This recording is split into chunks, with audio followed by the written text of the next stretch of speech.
The Mississippi State Bulldogs on their home field at Davis-Wade Stadium, thinking that maybe they can ruin Alabama's perfect record. The Tide rolls in from 82 miles up Highway 82 with a 9-0 mark. Perfect at 6-0 in the SEC.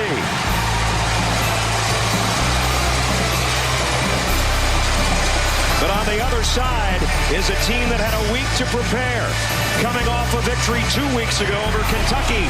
And they think tonight, in front of a record crowd, it could be their night.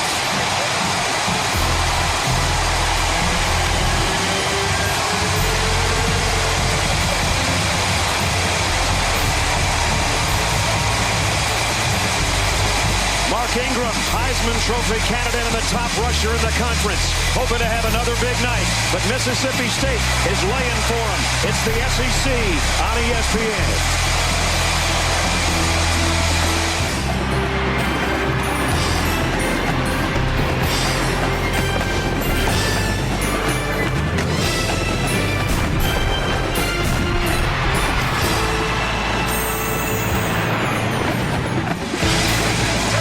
Gorgeous night in northern Mississippi. ESPN's College Football Primetime, presented by Hampton Hotels, brings us to Starkville. This will be the biggest crowd that's ever watched a football game here, and I am telling you, they're ready. Welcome, everybody. We're ready, too. Brad Nessler with Todd Blackledge. You know, Alabama rolls in here 9-0. They've had some close calls. Now they get in here to a place where it gets kind of crazy. It's not going to be easy for them, I don't think, tonight. No, it's not. And this game really offers up one major question. In a couple hours, when we're into the fourth quarter, what will be making the most noise? These cowbells that technically aren't here in the stadium. But if they're loud, it'll be because the Bulldogs are in this ball game and the crowd is fully engaged. Cowbells or the bell cow. Mark Ingram is the best player on the field. He leads the country with runs over 10 yards. And the scary thing about him, if you're an opponent, he wants the ball in the fourth quarter, and he is at his best in the fourth quarter of play. Bell cow or cowbells, that's the question tonight. And that's the MO of Nick Saban teams over his career, wherever he's been, get in the fourth quarter and then grind people down. Well, we'll find out if that works against a Mississippi State team that has played in this series 93 previous times. Dan Mullen in his first year as head coach at Mississippi State, with the exception of Ole Miss, they consider Alabama their biggest rival. I said about 80 miles is all that separates the two campuses. It's electric in this place tonight. Wearing black jerseys for the first time in school history, and that encompasses 115 years. So when we were here a few weeks ago, they considered the matchup with #1 Florida as an event of sorts. Tonight, just good old-fashioned, here we go, SEC football. Let's go hit each other. Well, there's a lot more familiarity that both these teams have with each other, being from the SEC West.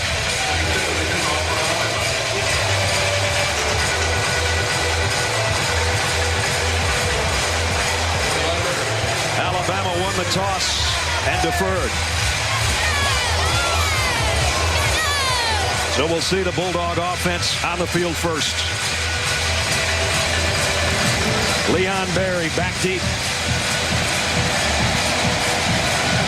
Lee Tiffins got it teed up. Time to play ball.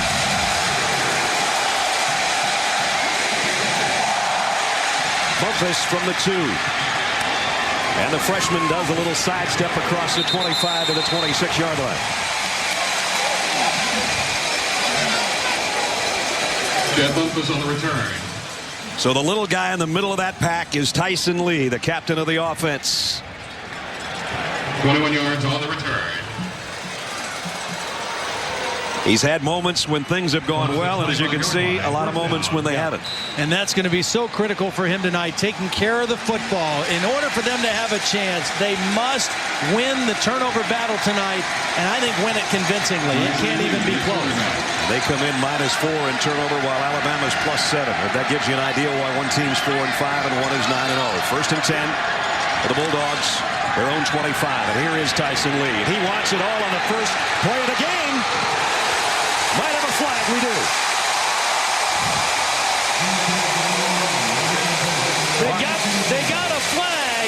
But if the ball's not underthrown, they've got 6 points. They've got a touchdown because they had their man beat by 3 or 4 yards. Marquise Johnson was whipped on the play by O'Neal Wilder, but the underthrow made the receiver stop for the ball. They got the penalty, but they could have gotten a lot more. Here's Matt Moore, our referee. Pass interference. Number 24 of the defense. 15-yard penalty from the previous round. Automatic first down. As Todd says, it gives them great field position, but it could have been a lot more. Well, they play fake to Anthony Dixon, a little stop and go, and Marquise Johnson is whipped right now. And if the ball is out there and he can catch it on the run, he outruns Johnson to the end zone. Still a good start for the Bulldogs. Now it's a first down at the 40.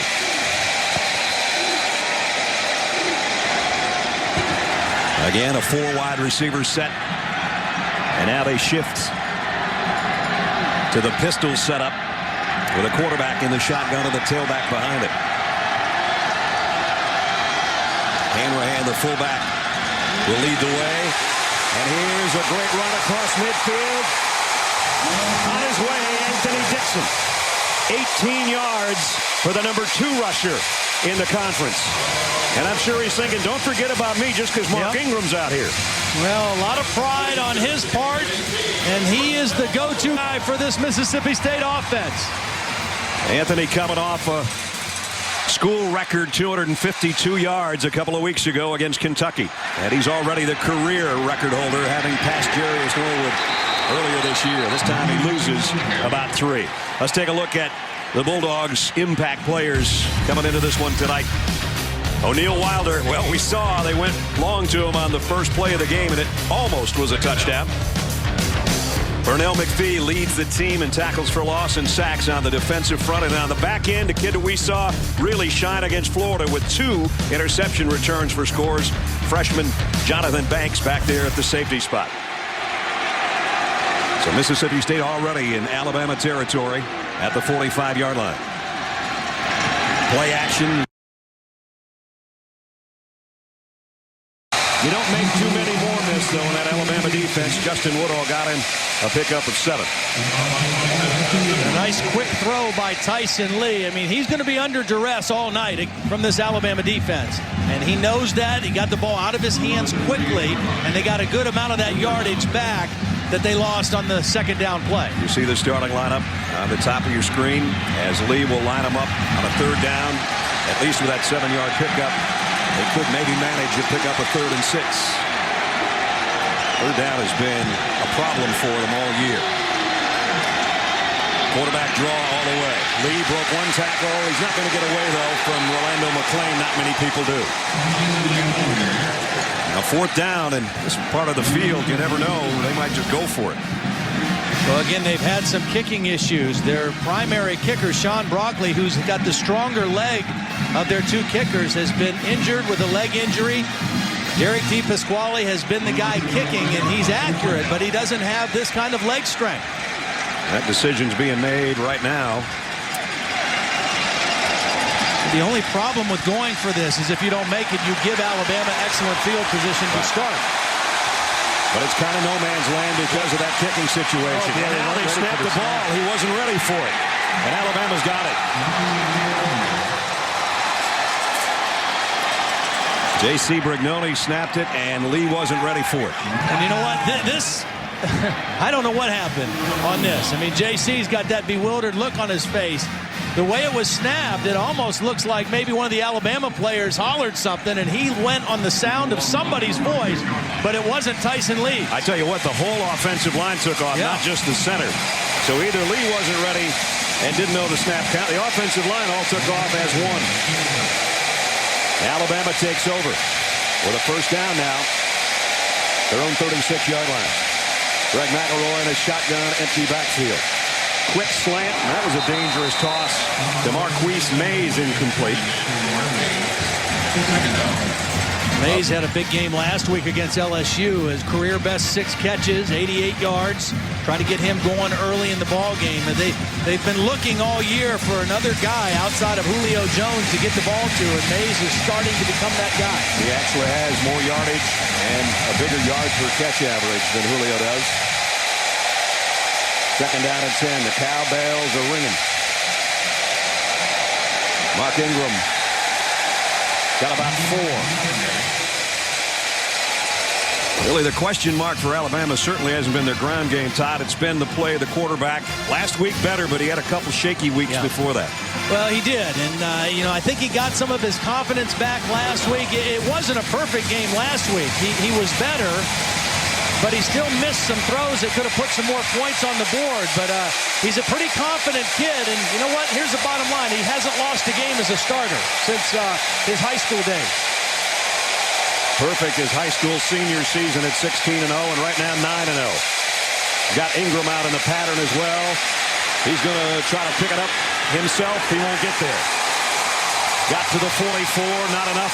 KC Wright and Jamar Chaney are there.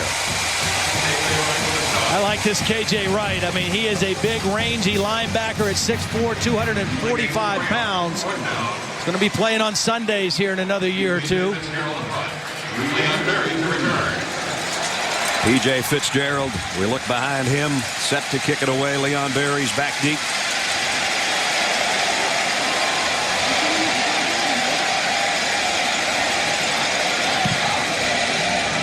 Nice high kick. Berry with the fair catch, taken at the 16-yard line. 40-yard kick, no return. When we return, we'll check in with Aaron Andrews, third member of our team, but on third down for Alabama on that last play. Mississippi State's D comes up big.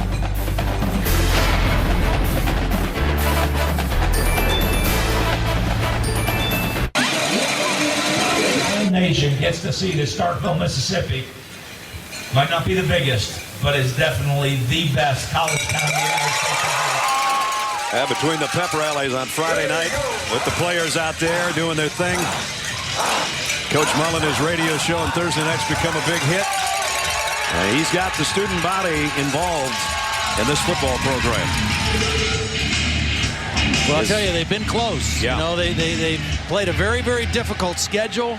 They've played some outstanding teams here in Starkville and have been very close. And they need one of those games to get over the hump. From the 17, Dixon.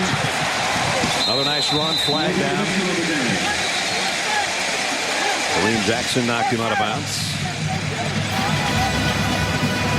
It's going to be a holding call against Mississippi State. So they're going to took away what little field position they had.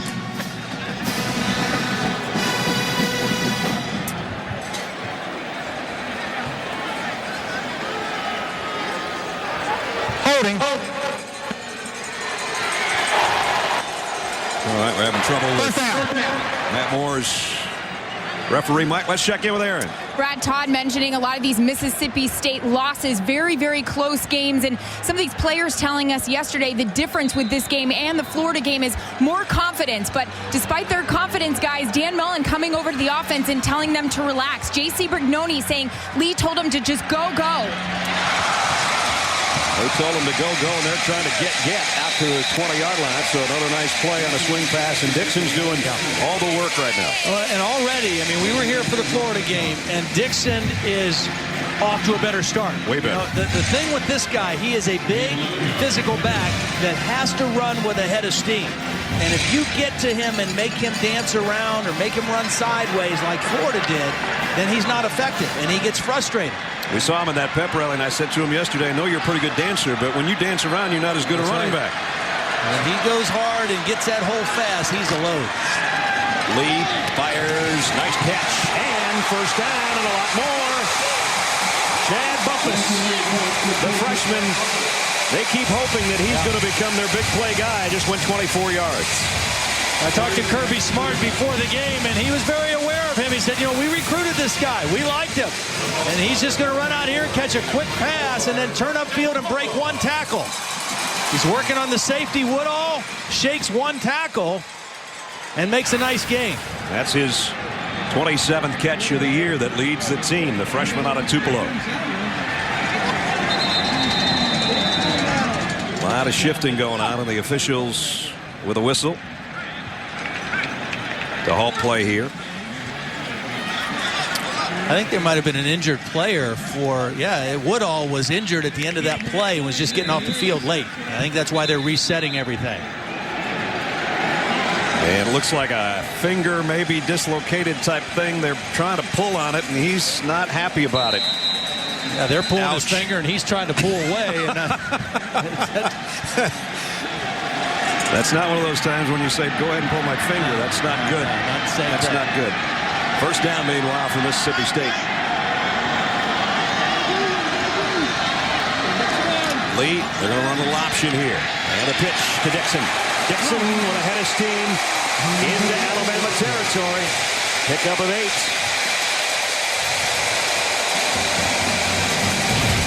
See, the last time we were here, and Anthony Dixon, he was hyped to play Florida, but Florida did a great job of getting a lot of penetration and not letting him get moving in the pocket. Whether they threw it to him or handed it to him, he had to do a lot of stopping and starting, dancing around, trying to find places to run. And when you don't let him get started, it's a lot easier to stop him. Lee trying to throw to Brandon McCray, and Marquise Johnson breaks that one up. So it's going to be third down and a long 2. Alabama comes in, one of the best defenses in the country. They're ranked 4th in the nation in total defense, 2nd against the rush. They only give up 68 yards a game, so number 24 is getting a breather right now, but he's done a good job. Chris Relf has come in at quarterback. We expected to see him in certain situations, even play to play, and we see it here because he's an excellent runner on third down and 2. And Alabama might have jumped, or was it a false start? Either way, they don't get the first down. But now it's a matter of whether it was a false start or an offside on Lorenzo Washington. It's kind of interesting with Ralph. You know, with some quarterbacks like that, you have specific situations you want to bring him in. With him, it's specific plays. Right. I mean, they have actual plays that they want him to run, and it's a matter of when they want to call them. On the defense, number 97. Five right forward from the previous spot. First down. Automatic first down. Tide, not a highly penalized team.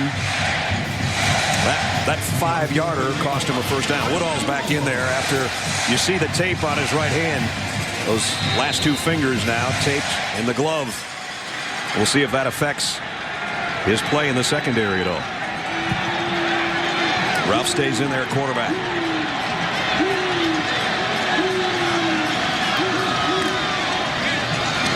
And he'll keep it straight up the middle. They faked the fly sweep to Bumpus, and then he just went straight ahead.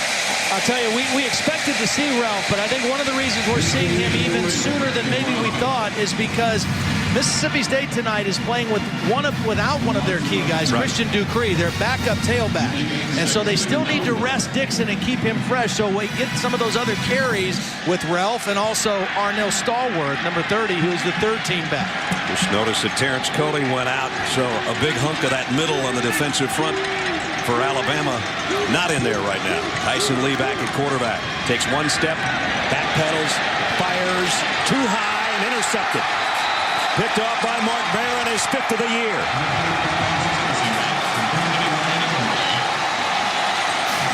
Todd, it all goes back to the first play of the ball game. You and I talked about it during one of our breaks. You can't waste opportunities against a team as good as Alabama. And there goes another one.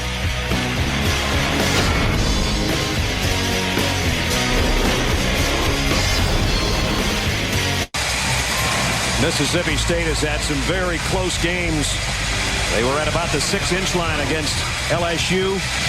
Lost by 4. Georgia Tech's the number 7 team in the country. They lost by 11. Houston and Florida. And you can see they played a lot of very good teams very well. Well, right now they're in a scoreless tie with the number 2 team in the country, but they've missed on a couple of chances that could have put them out in front here in this first quarter. Mark Ingram. About 3 before Pernell McPhee made the stop. Go back to this interception because Tyson Lee's got to make great decisions in this game. Now he's 5'9", and watch when he goes to throw this football. He's going to throw it over a 6'4" linebacker and in between 2 defensive backs. I mean, there's no room to throw that football in there. I mean, that's one you got to either throw somewhere else or run or throw it away. But you can't take that chance when you're moving the football and hurt your team like that. McElroy for Alabama on 2nd and 7. He fires one in there to Marquise Mays, and that's a first down, and we sent it out for the first time to Reese Davis. Reese? All right, Brad, Todd, it is time for a Taco Bell studio update, and it takes us to the Deep South's oldest rivalry between the Hedges and Athens on ESPN2. Auburn and Georgia. Auburn's opening drive of the game. Chris Todd bought some time, finds Cody Burns. Tigers up 7-0. Between the Hedges there in front of the biggest crowd ever here. We don't know the final numbers, but they put in some temporary bleachers and they sold standing room only tickets. That's how big a ticket this one is tonight. Ingram trying to get outside. Got a nice block. Mark Ingram down the sideline. Big gainer for number 22 as he goes 21 yards. Yeah, Marquise Mays is the guy who got the big block out there on the edge. I mean, it looked like it was going to be a gain of maybe 2, 3, 4 yards. But watch Marquise Mays, one of the receivers out here, is going to just peel back. Here he comes. The second block he got is the one that secured the edge. He got one block down the field and peeled back and got another block and got Ingram to the corner. Mark's got to be thinking, I didn't have to get any yards after contact there. Nobody touched him. Yeah. Because he will pile him up after you hit him. He's hard to bring down. First down at the 46. And around. Mays. And he got the corner. And close to the first down. Might be just a little bit shy. Yeah, this Alabama offense, I mean, the biggest problem from them has been in the red zone. They've not been able to score touchdowns in the red zone the last 4 or 5 games. But when it comes to yardage, they've been very balanced. They've had a good run-pass balance. And they've actually, from a production standpoint, are ahead of where they were last year. But when they get in the red zone and not score touchdowns, that's what everybody is really concerned about with this team. Draw play. Ingram going to have the first down. Well, they pass for 202 yards a game. They rush for 213, so there's your balance. And Mark Ingram, well, he's a balance by himself. 128 yards rushing a game. 6th in the country, 1st in the SEC, 11 touchdowns already. I mentioned he's really hard to bring down, and after contact, he can go 84 a game after contact alone. We saw him go for 246, which was a home stadium record at Bryant-Denny. And, of course, he's on everybody's Heisman watch list now. The sophomore out of Flint, Michigan. Joins McElroy in the backfield. Play action. McElroy fires to Mays again. He's trying to get away from the defender, and they'll bring him down as he got just inside the 40-yard line to the 39. Alabama, their impact players, Julio Jones, everybody knows about him, took 173 last week that helped in the win over LSU. I don't know if there's a better defensive player than this guy in the entire landscape of college football. Rolando McClain calls all the plays defensively, knows where everybody needs to be. And I put Lee Tiffin in as an impact player because of kind of what Todd said. They kick a ton of field goals, and he's the school's all-time leading scorer. If it comes down to needing 3 at the end of the game, I wouldn't mind having him on my side. Whoa, Ingram almost like got tangled up with his quarterback on the handoff, and Nick Bell rings the bell for everybody in here. Yeah, it looked like he wanted to cut back right away and maybe lost his footing a little bit, and Nick Bell was into the backfield quickly to trip him up.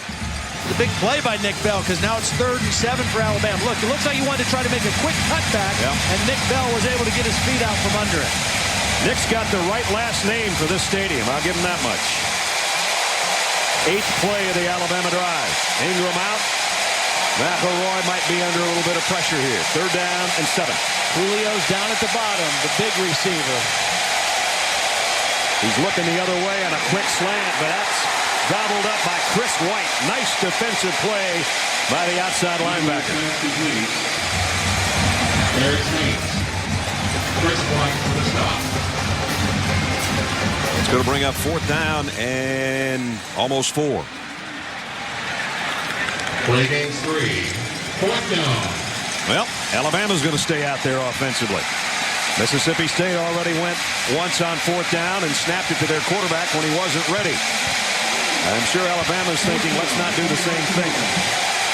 I wouldn't be surprised to see a wide receiver screen to Julio, see if he can break one tackle, but they're going to take a timeout. McElroy didn't like the looks of something. He'll call timeout. 3:06 remaining first quarter. We're scoreless in Starkville. And updates.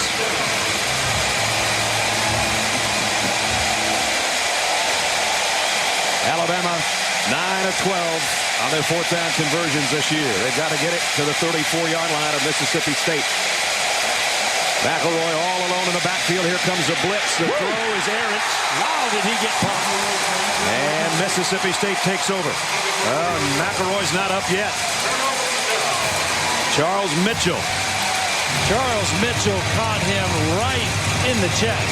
I mean, he was coming full speed and hit McElroy right up under the chin. Booth.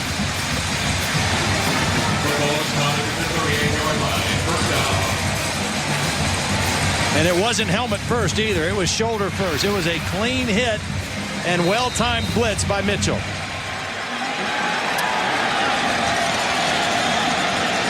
Mississippi State now takes over offensively at the 39-yard line. So each team has tried a fourth down. Both have come up empty.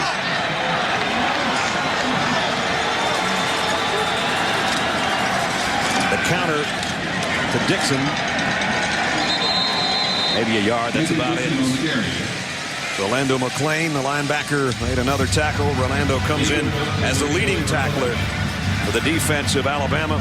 He's on everybody's finalist list now. I mean, you just look at the Butkus Award, the Lombardi, the Bednarik. He's on every one of them. Yeah, he's a special player, both physically and mentally. I think he's at a high level on both fronts. Lee's going to flare it out to Dixon.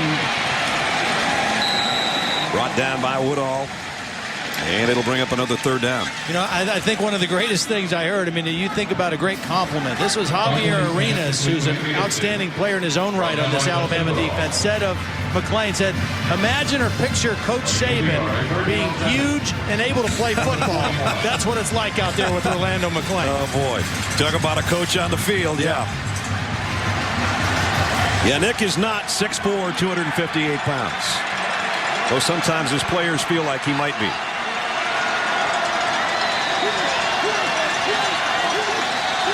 Third and 7. Lee in trouble. He's not going to get away, and guess who got him? Orlando McClain. Loss of 8 and a punting situation for the Bulldogs. When Tyson Lee throws the ball out of the pocket, he's going to have difficulty because of his height or lack of height.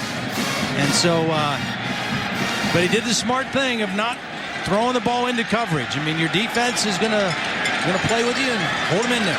Last year, Javier Arenas, who's on the other end of this punt, had 6 punt returns for 153 yards. He won't get a chance to return this one as it's going to bounce in front of him and roll down to about the 20-yard line. Well, time for tonight's Good Hands Flashback, brought to you by Allstate. Take you back to November 1st, 1980. Mississippi State with a field goal to take the 6-3 lead. Bama quarterback Don Jacobs takes the Tide down the field but fumbles, and the upset was on. That's the only time Mississippi State beat a #1 team, top-ranked Alabama, back in 1980. Well, it's #2 Alabama tonight, and they're playing them even here in the last minute of the first quarter.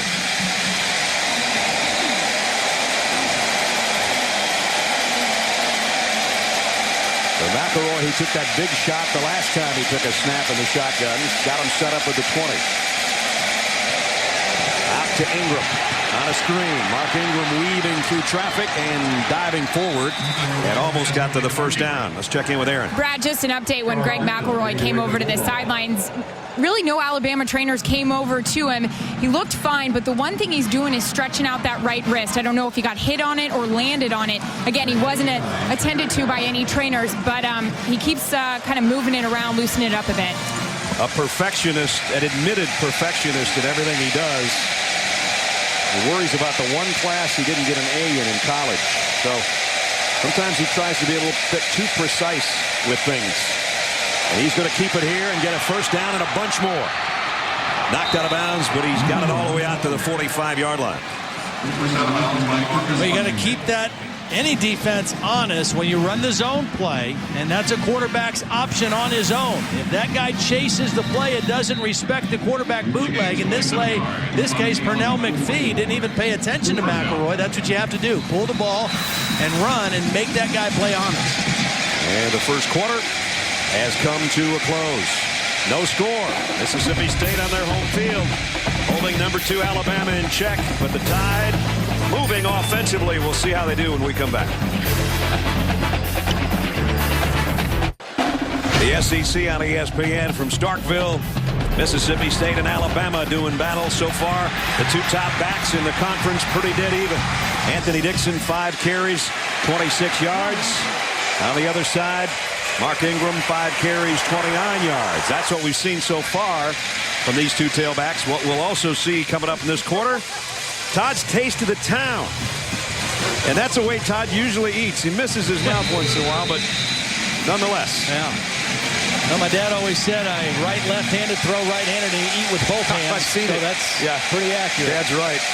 Got to get the ball to Julio here. Maybe right here on this play. Get him involved in your offense. Didn't touch it at all in the first quarter. Here he is right here. We start the second quarter with a 1st and 10 for Alabama. Ingram, left side. Look at that. I mean, that was maybe no gain or 1 yard, and he ended up with 5.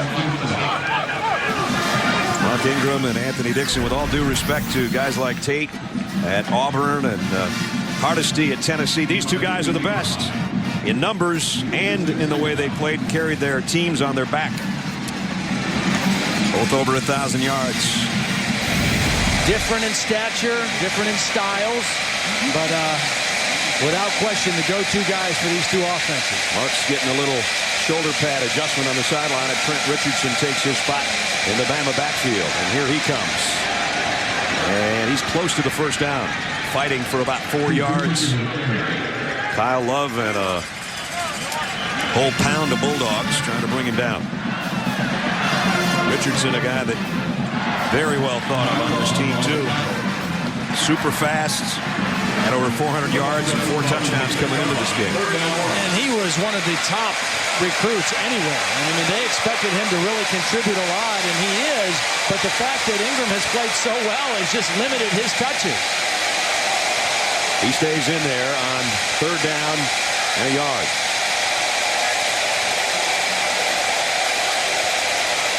He'll get the call, and he'll get dropped short of the first down. Well, maybe not. Great second effort by Richardson to stretch it out, and he might have gotten it. I think he did. Yeah. Well, we talked about the yards after contact for Ingram. You could say the same thing for Richardson, a very physical runner in his own right at 5'11", 220. Much more physical than most true freshmen that come out of high school. And watch him get hit, get stood up, get knocked behind the first down, and then reach forward the football for the first down. If he's 180, he probably doesn't get that first down. But you said 220 and then stretching it out. Nice job to pick up the first at the 45. Now it's McElroy off play action. Fires wide open. Darius Hanks. Touchdown.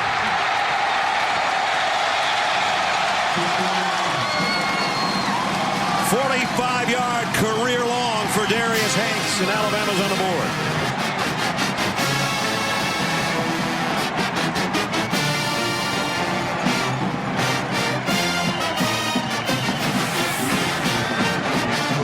McElroy is looking first to Julio Jones on the post, and they had 2 guys run to him, and nobody went with Hanks. And McElroy made the right decision, go to the uncovered guy. Tiffin in for the point after. Up and good. Alabama strikes first. Greg McElroy, his 12th touchdown toss of the year, the 3rd that number 15 has carried to the end zone. 7-0 Alabama.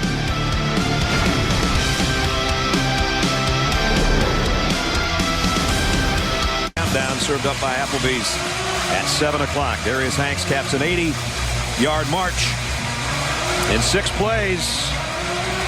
His 3rd touchdown, and as I said, McElroy's 12th of the year. 7-0 Bama. The kickoff with a 10 to Bumpus. And he got about 20 on the return before Alabama brings him down. Todd's going to take us back to the touchdown. Well, I just want to make a point. Here's Trent Richardson. All right. And a lot of times backs have trouble in pass protection right out of high school because they're not used to doing it. But watch Richardson. Understand where the pressure's coming from off the corner. Gets a nice piece of Marcus Washington, and that enables Greg McElroy to step up in the pocket and see down the field.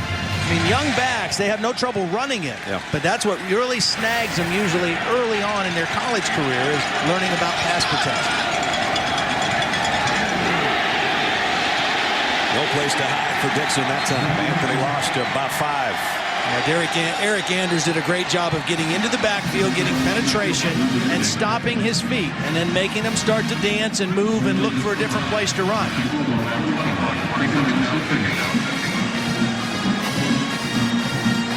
Sometimes in that spread, when you're 7 yards back there, you've got to run 7 just to hit the line of scrimmage, much less if you're going to gain anything. That time he lost 5.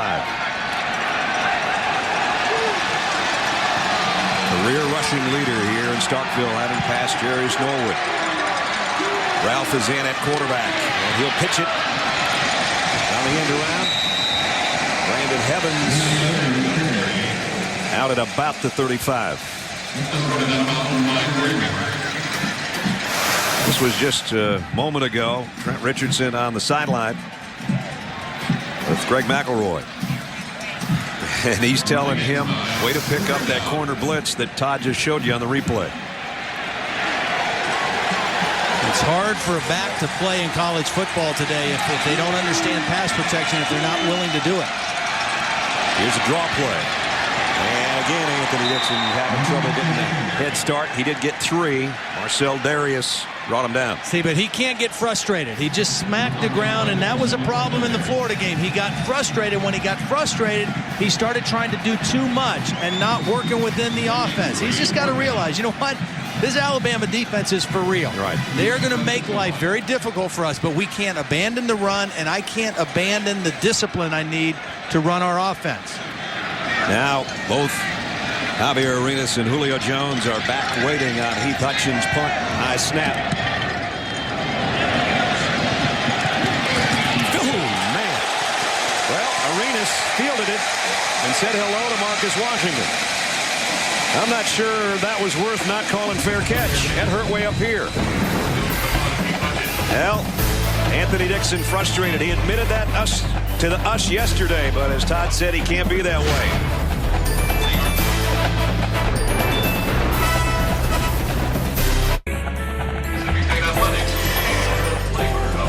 Beautiful night in Starkville, Mississippi. Alabama leads 7-0 here in front of a packed house. Earlier today, Ole Miss. They looked like the Ole Miss everybody thought they were going to be earlier in the season. A big win. Kentucky beat Vandy. Florida over South Carolina. Florida's already got the East wrapped up, and so does Alabama have the West likewise. LSU leading.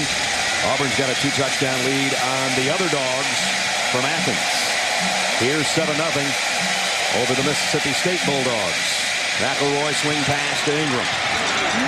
And Mark Ingram makes the first tackle not successful and goes for 3 or 4 yards. Chris White brought him down. Everybody was talking with Mark Ingram recent weeks since his name came up with a Heisman, and it really splashed on the scene in the game we did when he went for 246 yards, and they said, who would you vote for if you were going to vote for the Heisman? He said Rolando McClain, hands down. Yeah. A guy he looks at on the other side of the field, the defensive leader, number 25, the linebacker and captain on the defense. But Ingram's in everybody's sights. Here he comes on a quick opener and takes it out for the first down as we go out to Reese Davis. Reese. All right, Brad, one of the headline games tonight, number 4 TCU against Utah. And this is the freshman back, Matthew Tucker, gone for the Horned Frogs. They caused a fumble on the ensuing kickoff, but shades of last year. Remember, they missed those field goals? Missed a chip shot field goal, so it's still a 7-0 game. That left the door open for the Utes last year. They don't want that to happen again. Wow, nobody's... I would cover number 8. That might be a good idea. There you go. McElroy throws it to number 8. He drilled it in there on the quick slant. He won't get the first down, but he draws a crowd. Greg McElroy. The wheels started wobbling a little bit about a month ago. And his last 4 games wasn't a good one against Ole Miss. And it wasn't a good one against South Carolina with 2 interceptions and a fumble. Tennessee a little bit better, but no touchdowns. And then finally things went his way against LSU a little more, including that touchdown to Julio Jones. Well, I think he looks better tonight than I've ever seen him look. I mean, he looks more confident. He's sure. He's setting his feet. And he's throwing the ball on time and with accuracy so far in the ball game tonight. Ingram puts his hand on his blockers and just takes those guys with him. And he's got a first down at the 45-yard line. Let's check in with Aaron. And Brad, after that LSU game, Greg McElroy kind of opened up to the media maybe a little too much and just talked about, yeah, it really ticks me off when people lose faith in me. There's a lot of hatred out there. Said some things that Alabama just kind of wished he'd, just swallow and walk away, not just blow it off. And that's something Nick Saban and even Mark Ingram told me. He talked to him. Don't worry about the media. Don't worry about the critics. You're the quarterback at Bama. You're going to have to deal with this all career long if you play here. Some of the former quarterbacks sort of spoke up and said, that just comes with the territory, young fella. And as Todd says, he's playing very well right now here in the second quarter on the road. Well, that comes with the territory no matter where you play quarterback. Right. Sure. Because 90% of the people that watch a football game follow the ball. And so the quarterback always, on whatever team at whatever level, gets more credit than he should when the team does well and gets more criticism than he should when the team struggles. And I mean, that's just the nature of the position. And in a place like Alabama, it's a glamour position, not just a highly visible position. Second down and 9 here.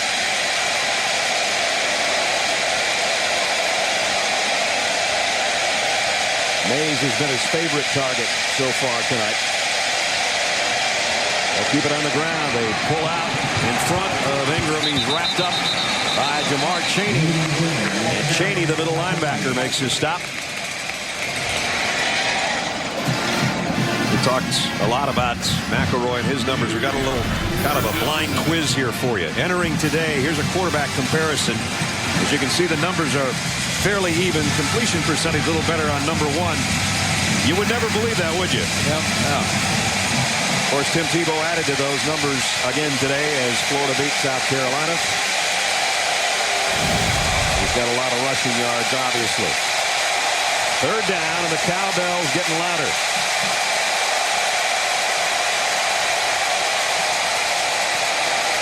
McElroy over the middle, and he got one in there to Darius Hanks. Well, that took a good throw, and again, the heat was coming. They got 11 on 3rd and 7 here, Todd. Well, Hanks is in the slot. He does a nice job seeing the pressure, adjusting to it, and a nice throw by McElroy. He zips it right by the umpire's ear. Yep, low and away from the defense, enough for the first down, and move the chains for Alabama. And again, this is the best I've seen Greg McElroy look in terms of his consistency of throwing the ball accurately. And it all comes from being relaxed, setting his feet, and showing good fundamentals. He's hit his last 5 now. That's another first down. Trent Richardson back in the backfield with him, and he'll get the call.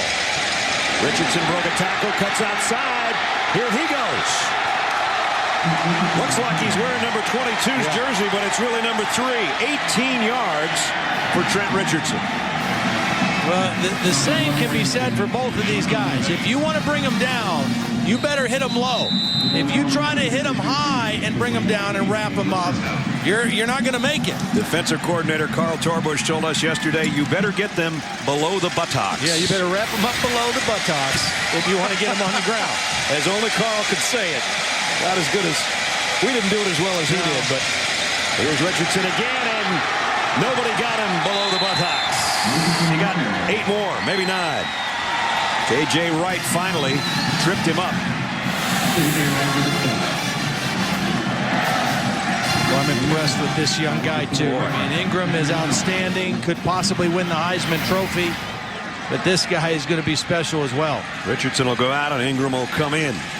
It's second down. They can get a first down at about the 3-yard line. Carl Torbush having a talk with his outside linebacker, meanwhile hoping the guys that are on the field can come up with a stop here.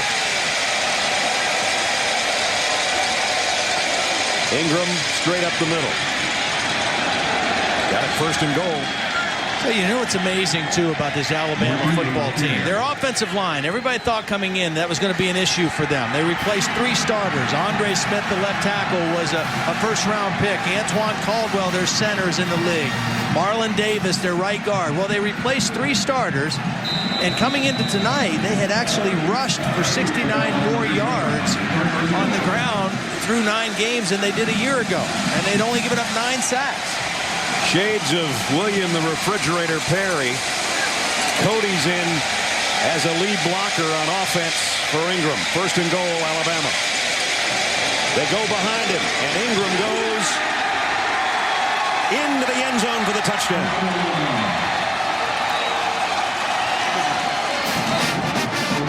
Mark Ingram with his 9th rushing score of the year.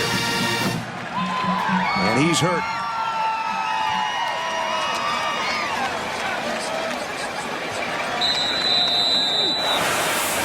Again, this was all second effort. It was reaching the ball over the goal line as he was going down to the ground.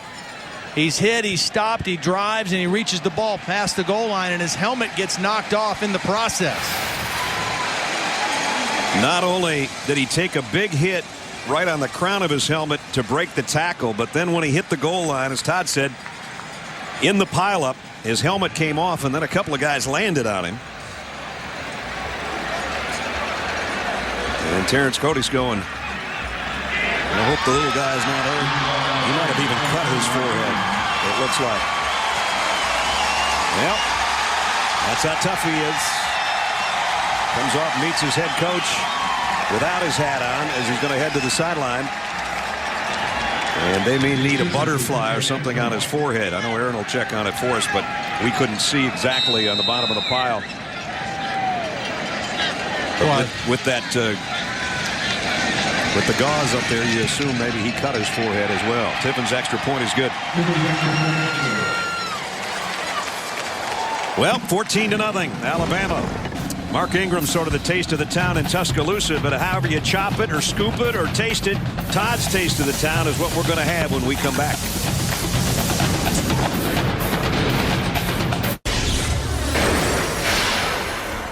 Every now and then, I like to take Taste of the Town off the back roads and go upscale. And in downtown Starkville, Mississippi, I found a great place called Restaurant Tyler. It's owned by local attorney Brian Kelly and renowned chef Ty Timms, and it features a variety of southern dishes, but prepared with a unique flair. Now, I went with one of my favorite combinations, meatloaf and macaroni and cheese, but here's the kicker. The meatloaf, it's made from bison meat. It's crusted in roasted garlic, wrapped in bacon, and topped with a gorgonzola tomato sauce. And the mac and cheese, a little extra kick to it because it's made with pepper jack.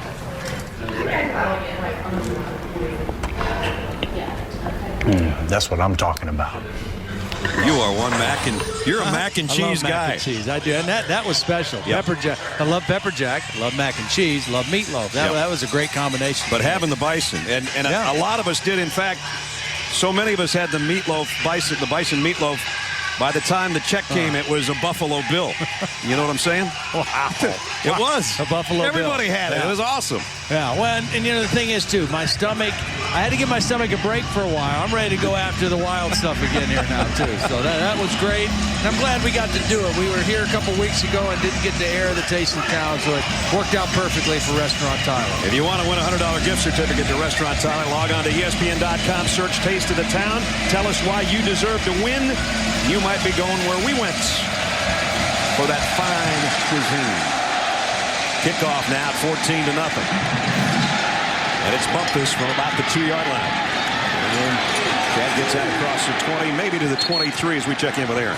Brad, about 4 to 5 Bama trainers working on Mark Ingram's forehead. It was actually right above his right eye. No stitches. They just look like they butterflied it. Interesting enough, I guess some of the players were coming over from the sideline and saying after his helmet came off, they thought one of the Mississippi State players either punched him or scratched his face really hard. So no idea, but that's what the talk is over on the Bama sideline.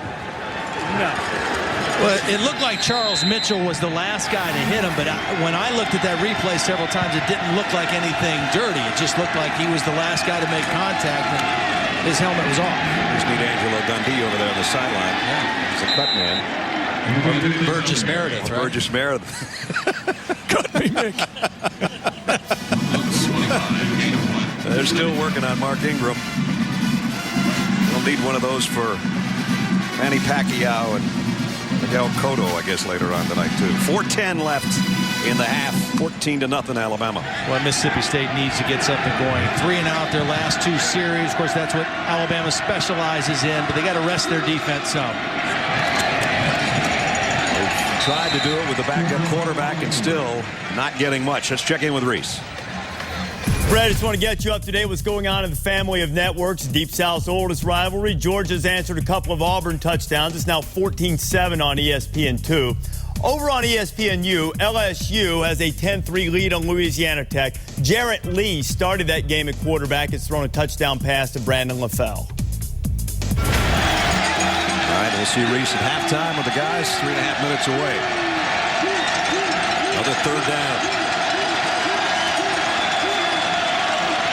Need to get something here to keep a drive alive, and now they're going to have a false start, which isn't going to help the cause. Marcus Green, I think the tight end, is going to be the guilty party.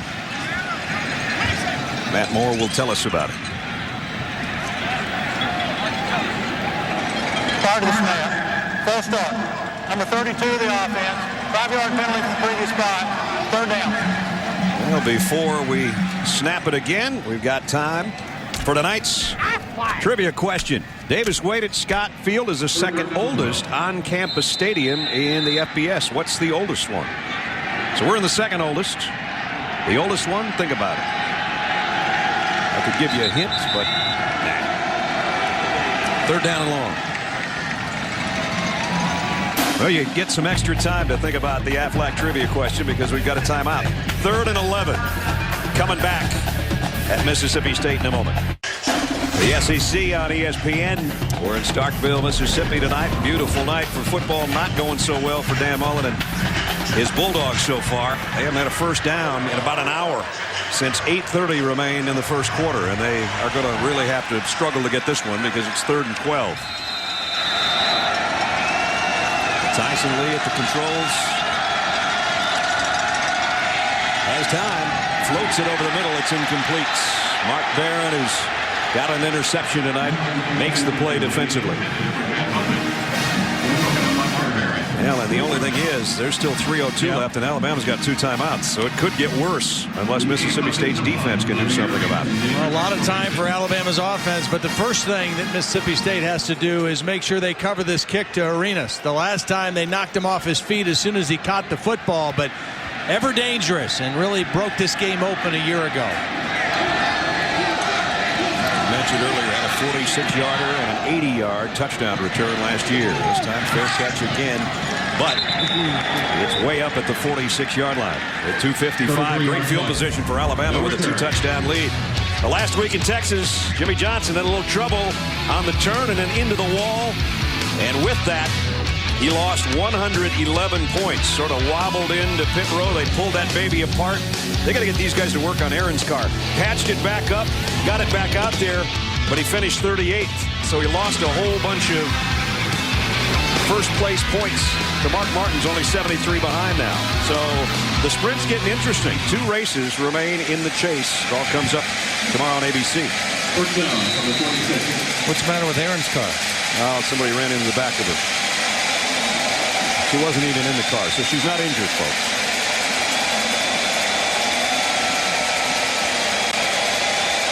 McElroy, kind of a weak play fake, and then he had the ball swatted up in the air by Pernell McPhee. With 2:50 left in the half, let's check in with Reese. All right, Brad, coming up on the Wendy's halftime report, you see this monitor right here. That's Pittsburgh, Notre Dame. My colleagues are watching that one very closely. We'll get you up to date in just a little bit. Stanford did something to USC the Trojans have never had happen to them in their entire football history. And the Big Ten, we have a winner. Smelling roses in Columbus. We'll see you coming up in just a little bit. Reese, thanks. 2:50 remaining here. A lot of time for Alabama to work, especially with 2 timeouts.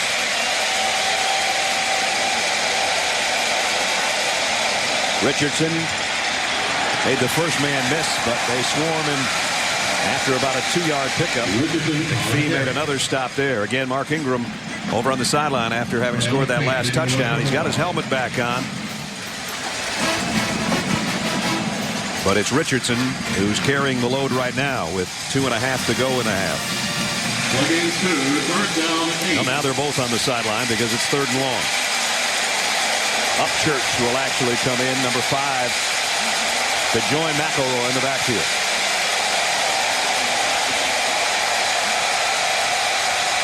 Mississippi State needs a stop. Screen pass to Upchurch, and they will stop it. Just as he crossed midfield, it'll be 4th down and 5. That was a really nice defensive possession for Mississippi State. Their offense, another 3 and out right before the half. You don't want to give up another score to Alabama, and their defense came through and really played well on 3 consecutive plays. DJ Fitzgerald sent to punt. Leon Berry waits on the other end at about the 10-yard line.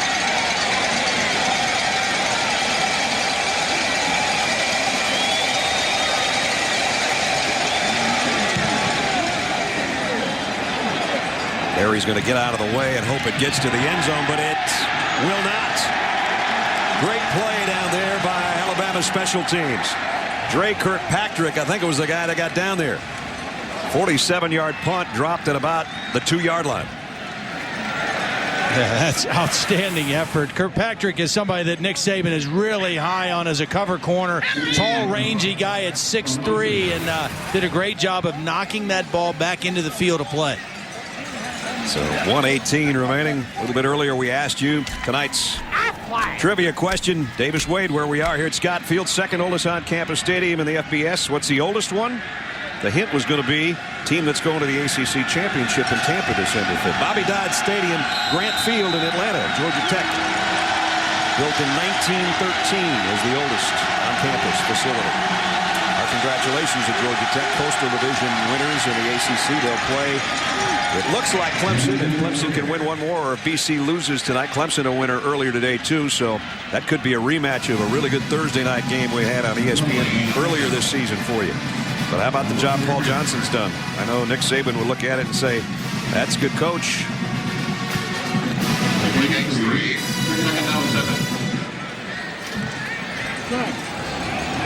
50 seconds remaining.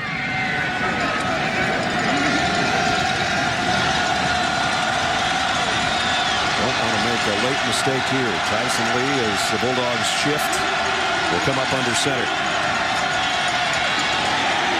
Now Alabama will call timeout. They only had 2, so they'll use one now. They'll use one after the next down and try to get after a punt.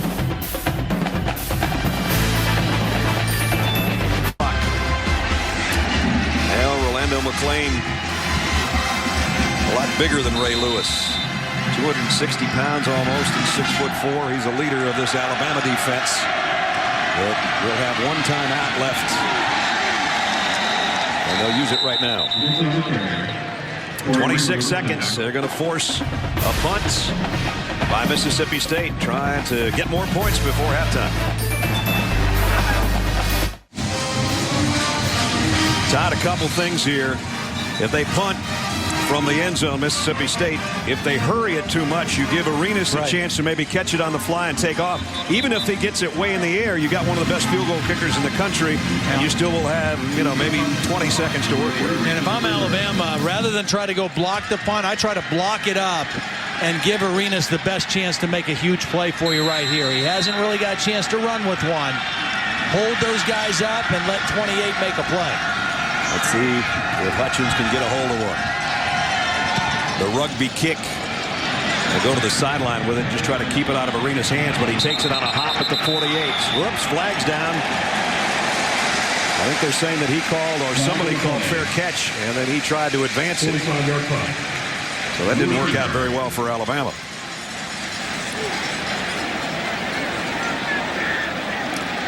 The officials will have a committee meeting here, and Matt Moore will give us a call. Dead ball. Delay a game on the receiving team. Advancing with a ball after they called a fair catch. First down. Well, I didn't see the fair catch called. Well, Arenas is running towards it. He's telling his guys to get away from it because he knew it was going to bounce, and the referees interpreted that as a fair catch signal. And I can see why they would see that, even though the hand was not above his head. I could see where they would have thought that. So as it is, 18 seconds with no timeouts. They need at least 20 yards to give Tiffin a shot at a field goal. McElroy steps up, and now he's going to run with it. If he can get the first down, the clock will stop, at least momentarily, and it looks like he did. Clock still running. Now they stop it.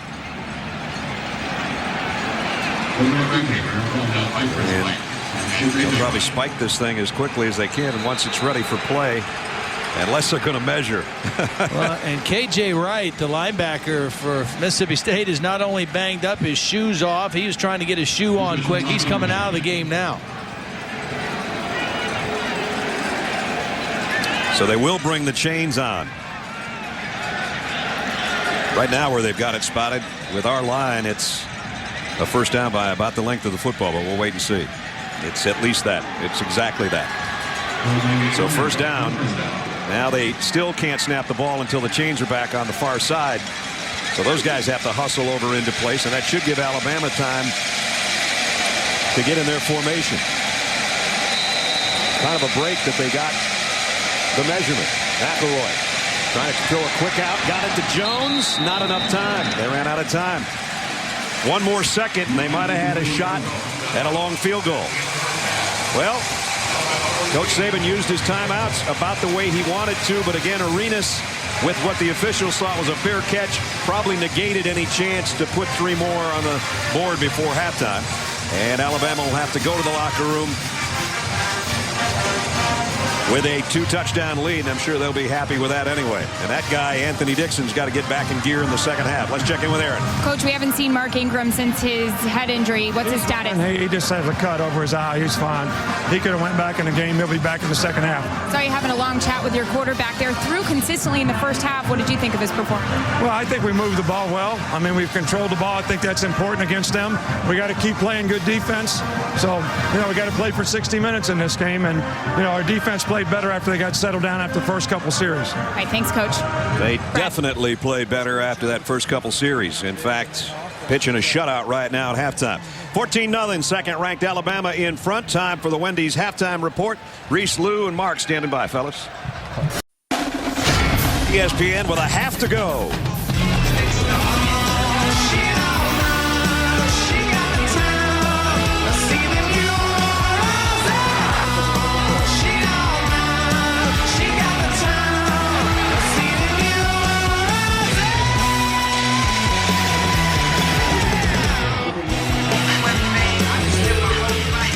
Just about set to start the third quarter. The SEC on ESPN is second-ranked Alabama shutting out Mississippi State right now, 14-0. Welcome back, everybody. Brad Nessler with Todd Blackledge. Aaron will join us in just a minute. We talked about the balance of this Alabama team coming in, and first half exemplified that, passing and running, and they're mixing it up really well. Well, and, we knew Mark Ingram, what would get from him. I mean, 61 yards in the first half. He got the little injury, but he's fine.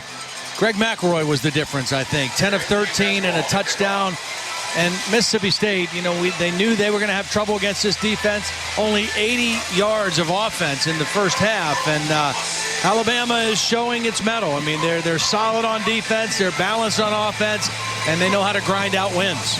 And that's what they do so well in the second half. Mississippi State, meanwhile, has 4 first downs. 2 of them came via penalty. And they've only run 4 plays in Alabama territory. They got to do better than that, or it's going to be a long, long second half.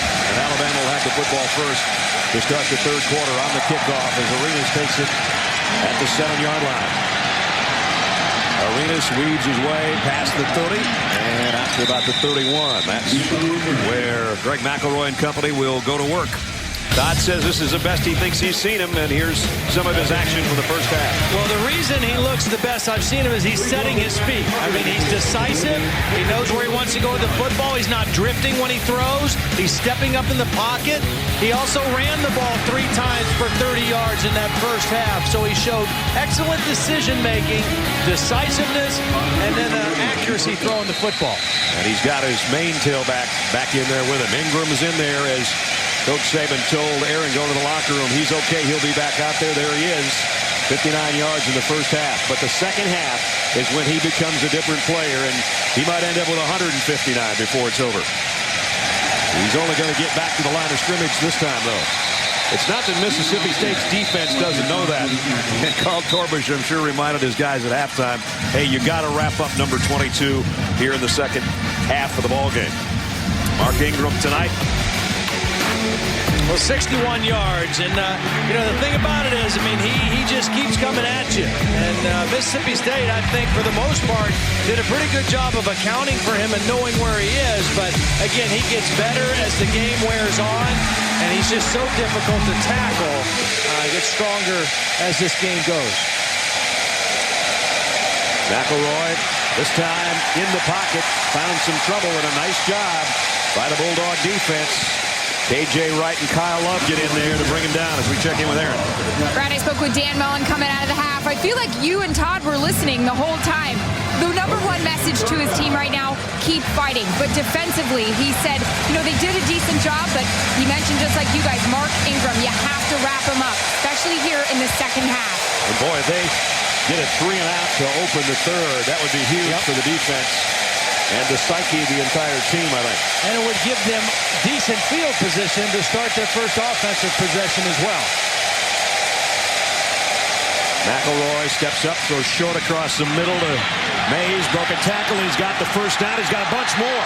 And now he's got a lot of room to run. Down the sideline and all the way down to the 28-yard line. Marquise Mays, who's been the main target for McElroy tonight, and it's a big gainer. Great play individually by Mays, because there were 2 Mississippi State defenders that kind of had a bead on him, thought they had him hemmed in. Watch the crossing route come from over here. Here comes Mays. Now he's short of the first down. There's 2 guys that think they have him hemmed in, and just a little quick stutter step by Mays right there shakes both of them, and then breaks out the backside for a huge gain. On 3rd and 10, they get 42 down to the 27-yard line. So much for getting the 3 and out on Alabama's offense.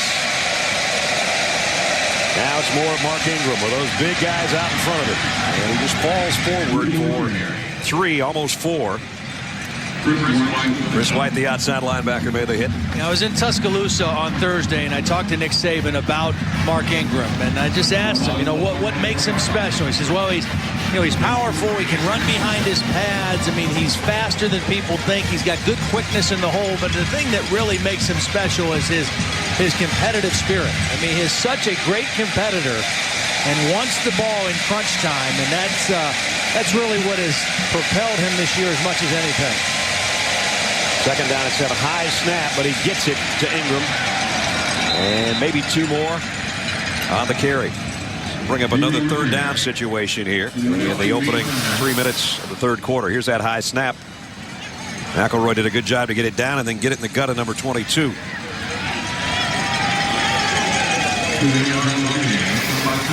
This is a play where they can maybe choose their poison. You can run or pass on 3rd and 5 when you got a guy like that.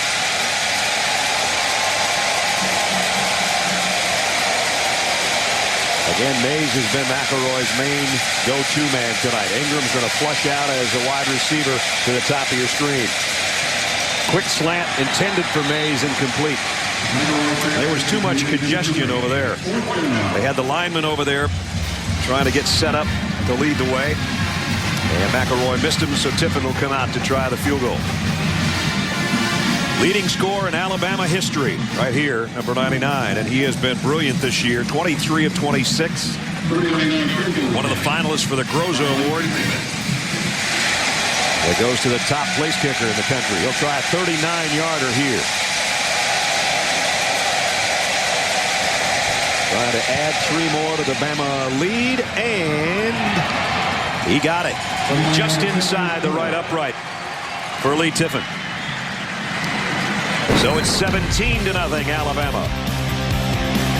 Game of inches. Yep, pretty close right there.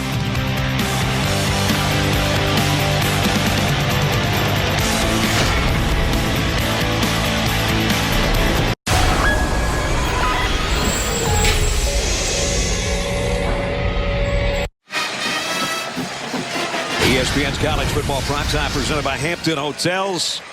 Record crowd in Starkville, Mississippi, but not much to cheer about right now as the Bulldogs trail Alabama 17-0. Lee Tippin just capped a 47-yard drive with another field goal, his 24th of the year. And look what he's done in the last 5 weeks. I mean, that is a weapon to have, especially when you're struggling in the red zone. You don't want to give away 3. Well, and when your defense is as good as Alabama's defense is, you don't mind winning games 12-10 or 17-14 when you know you can rely on your kicker.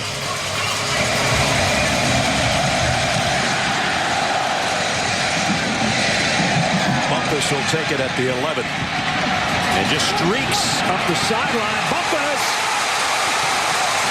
He might go. Bumpus inside the 20. Gone! Touchdown!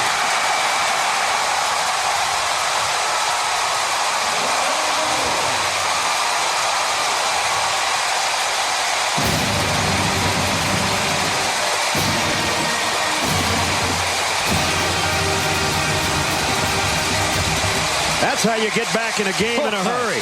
You're not kidding. 88 yards. As he heads down the sideline. They say he stepped out of bounds on the 38-yard line. Oh, boy.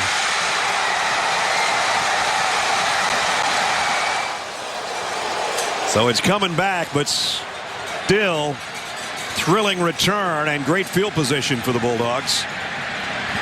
The right foot right there, I think, was the culprit, wasn't it? It looked like on the crossover when his right foot actually went out of bounds, which is kind of strange when you're tight roping it. He's going to make a cut right there. Yep. So trying to make the cut back. The crowd doesn't like it, but I think it's the right call here. It looks like the right foot. The official is literally could have tackled him. So he's the guy that made the call. But nonetheless, Mississippi State has to take advantage of the field position. So instead of an 88-yard touchdown, it's to the 38-yard line, and Lee comes up firing, and he's got another first down at the 27. Well, Alabama doesn't give an inch to anybody, it doesn't seem, this year when you look at their statistics. Well, the thing is, the way they play, their style is they don't concede anything. They make you earn absolutely everything, and it all starts with their run defense. You realize in the last 23 games, they have held 20 teams to under 100 yards rushing. Only Florida and LSU last year and Kentucky this year as a team have run for over 100 yards. And it's been 2 years since an individual has gotten that much. Here's Lee down the middle. Oh, my goodness. He had a guy, Brandon Evans. For heaven's sakes, Brandon, turn around. It would have been a touchdown. Turn around, you catch this when you're in the end zone. And nobody picked him up. And Tyson Lee is going, Brandon, I know you're a freshman, but turn your head. He almost hit him in the head. Yeah, it was a little bit on his back shoulder, but he never got his head around in time to see the ball, to make any kind of adjustment to it. There's another blown opportunity. As we said, you can't continue to give up the golden egg like that to a team like Alabama. Dixon. Nice cut back by Anthony Dixon, head on at the 20-yard line. Woodall makes the stop, but Dixon, you know, he started off so strong. First carry of the night, he went 18 yards.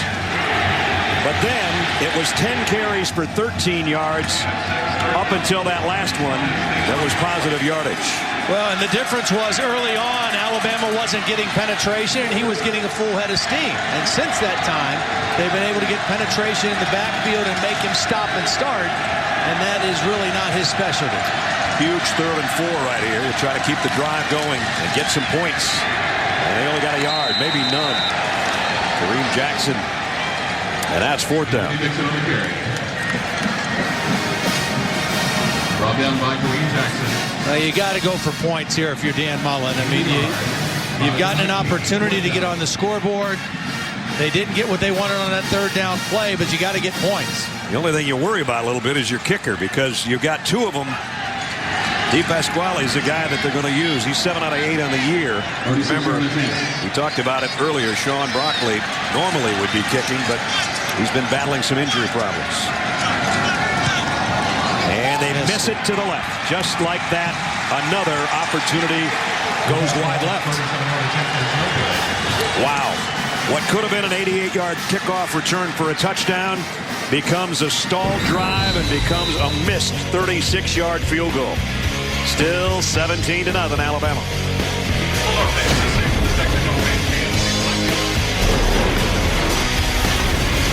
Champions got bumped by Ryder. We talked to Ryder's head coach yesterday, Todd and I did.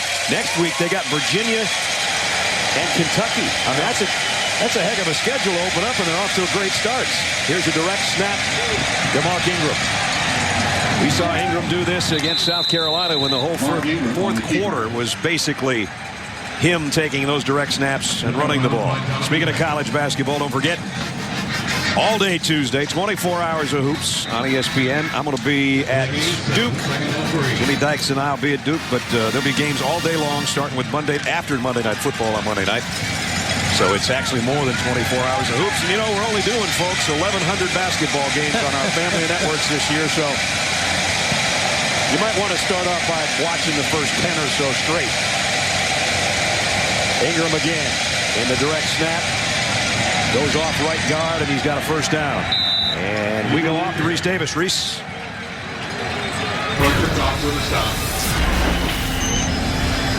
Nice can of whooping on Utah's rear end. Jordan Wynn, the freshman, picked six to Tank Carter. Those new uniforms agreeing with the Frogs. Blood shooting out of their eyes. Utah's getting destroyed. It's 35-7, still in the first half.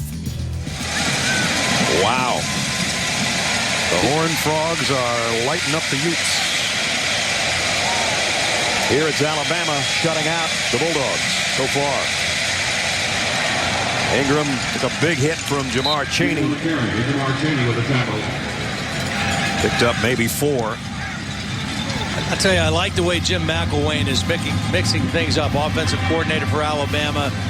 He's got a quarterback who's played pretty solid tonight. He knows what he's got with Ingram. And then that Wildcat formation, you know, coming into the game tonight, Ingram averaged almost 6 yards per carry out of that Wildcat. They don't do a ton of it, but they do enough of it to make you prepare for it, and they've been effective with it. What do you have in that drive, though, against South Carolina? Like 67, 68 yards. McElroy, quick slant to Mays. He's going to try to wheel around in reverse field, and that won't work. There was just too much congestion in the area of that reception, and he couldn't get going. Loses 2. Well, here we are again from Mississippi State. A third down situation. Alabama's in their own territory. They were here a moment ago. It was 3rd and 10, and Alabama ended up getting 40-some yards out of it. So a chance for a stop and a chance to get decent field position if they can make a play here.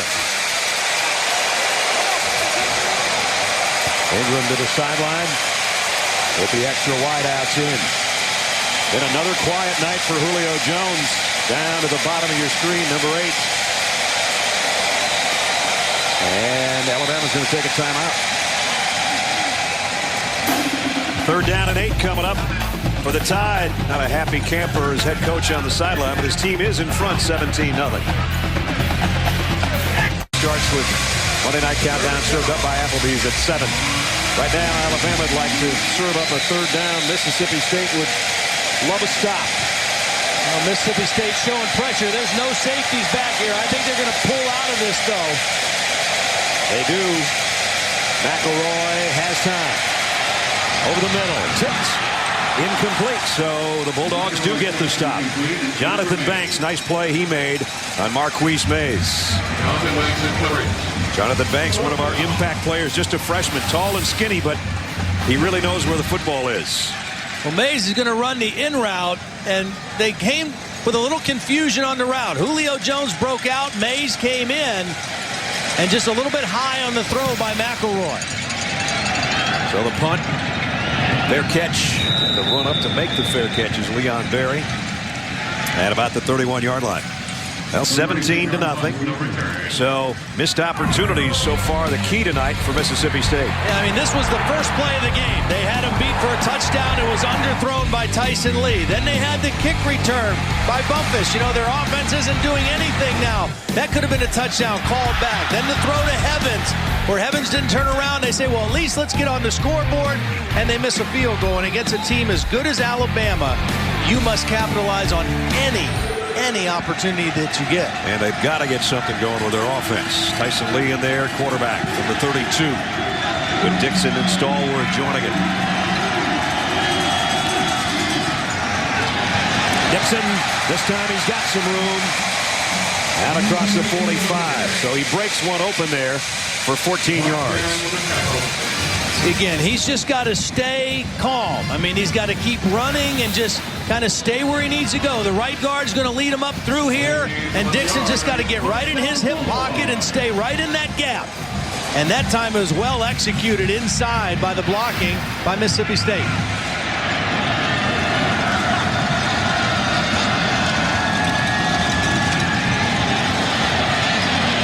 Here's Dixon bouncing his way out to midfield and across midfield to the 49. There haven't been too many trips into Alabama territory tonight for Mississippi State. They got one on that long kick return, even though Bumpus stepped out of bounds, and then they missed the field goal. You know, Todd, when you think about it, we're almost 10 minutes into this quarter. They've given up one big play, the 42-yarder on 3rd and 10, but they held him to a field goal. Then they got a 3 and out. So, I mean, the defense is kind of doing their thing. That's right. The defense has given them some opportunities here to get back in the ball game. Nice play fake, and now Lee's going to load it and let her fly. Got it! Oh, broken up. O'Neal Wilder had it. Marquise Johnson was there, and he couldn't hold it. That's a pretty good throw. Yeah, it was a pretty good throw, and Wilder did what you want him to do, kind of be like a basketball player. Box your man out, and then try to go up and get the rebound. But a beautiful play by Marquise Johnson. He timed his jump as well and got his left hand in there and knocked the ball out. I mean, that was well played by Marquise Johnson. 3rd down and 6. Mississippi State needs to convert one here. 0 for 6 so far. Empty backfield except Tyson Lee. He's going to try to run for it. And Alabama, they're so good. And something like that breaks down. Courtney Upshaw with the shoestring tackle. 4th down. And the players looking to the sideline. Coach Mullen as if to say, what do we do here? Do we want to punt? Yep. Play the field position game here and bring out the punter. Javier Arenas to return. Javier Arenas hasn't gotten loose yet. They drilled him on one that he didn't fair catch. And then last time, the officials thought he was calling fair catch when he was trying to clear out the players around him. So he really hadn't got a clean shot. And this is a fair catch taken right about at the 10-yard line. Let's check in with Aaron. Brad, rough night for Mark Ingram. He got a cut above the eye. He cut his mouth. And now the equipment team here for Alabama is trying to adjust his helmet because the strap keeps, coming off. The helmet keeps moving, and then it's rubbing up on that Band-Aid, and the cut started bleeding again. So my man's holding on here. Well, this is how it all got started on his 1-yard touchdown run. His helmet came off, and somebody got him in the forehead in the bottom of that pile. And then I don't know where Aaron said he bit his tongue somewhere along the line, too. So he's got more blood coming out of his helmet than those new Horned Frog helmets that Reese was talking about at TCU. Worst starting field position for Alabama inside its own 10-yard line. Richardson broke a tackle and another, and he's running just like Ingram does. Picked up 7. How good is this guy going to be down the line? He's pretty special. He is. He's got 41 yards on 6 carries right now. One of the most highly coveted recruits out of high school last year, out of Pensacola, Florida. And he's so well developed for a youngster. A guy right out of high school. He is a physical running back. And now Richardson in the direct snaps of the backfield behind McElroy, dancing around a little bit this time, and that won't get him anywhere. So again, that Mississippi State defense is playing tough. They give a little here and there, but they're doing their job in this 3rd quarter, which is winding down near the 3-minute mark. Jamar Chaney, the middle linebacker, the leader of that unit, and their leading tackler. He's calling the shots, number 22. Julio Jones again has been shut out this half. He has not been a big part of the passing game at all. Here's Richardson. Nice open field tackle by Maurice Langston.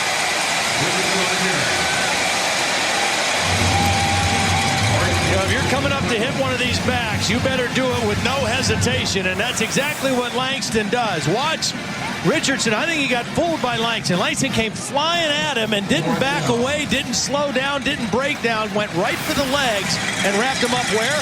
Below the buttocks. The buttocks. He did wrap him up and turn him over and force the punt by Fitzgerald from his own end zone. Third 3 and out for Alabama now. Snaps a little high. Long kick. Yeah, beauty. Fielded, though, and bobbled a little bit. Stepping out of bounds is Leon Berry, but still good field position. 50-yard kick with great hang time. Now, the Lowe's Senior Class Award signifies a student-athlete's excellence in the classroom and on the field, as well as their service to their communities. Here's a look at this year's finalists.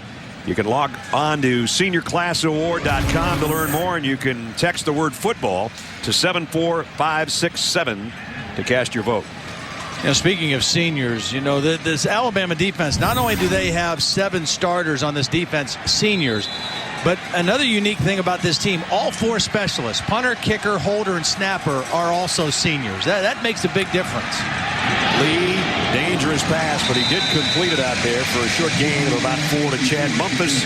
And let's check in with Reese Davis again. Reese.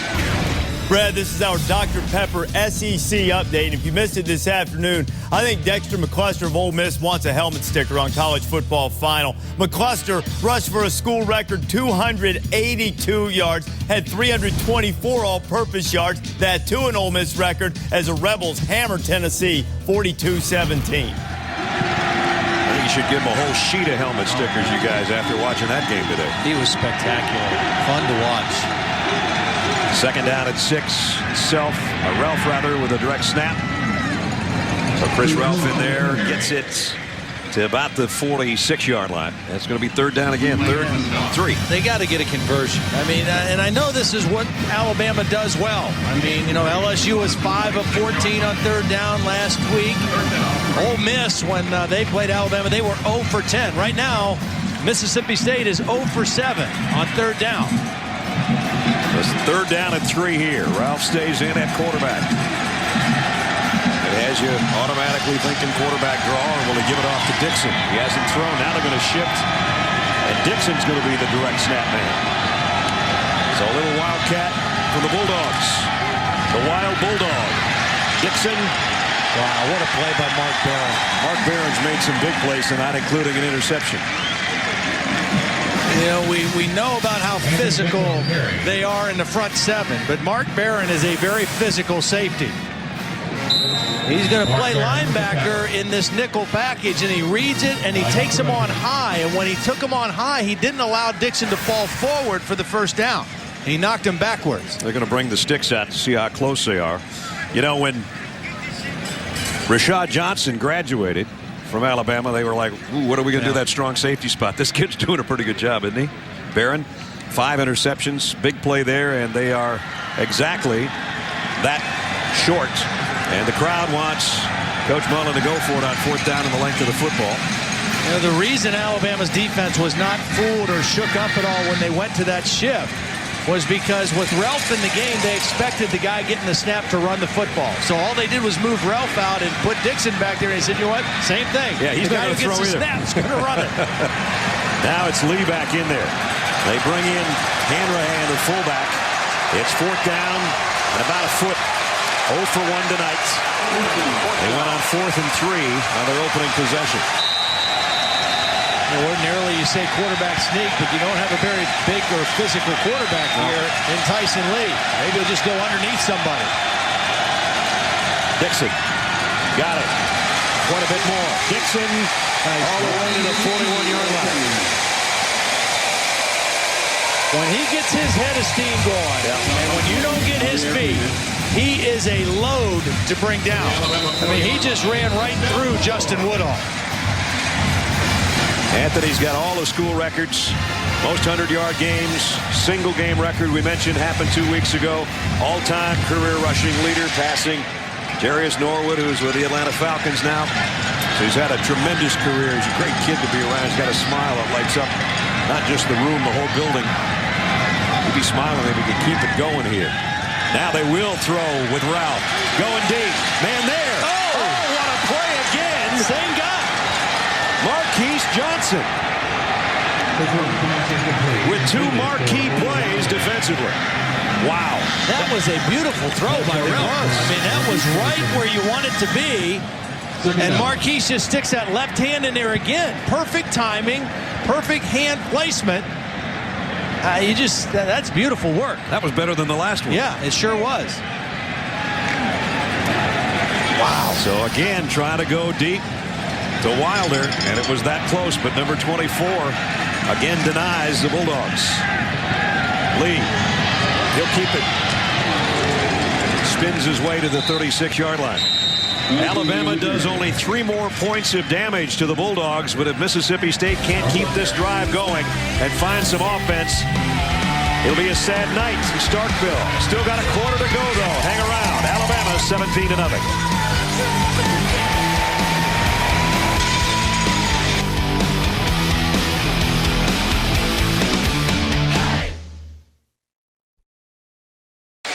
The SEC on ESPN. Brad Nussler, Todd Blackledge, Aaron Andrews, and our ESPN crew in Starkville.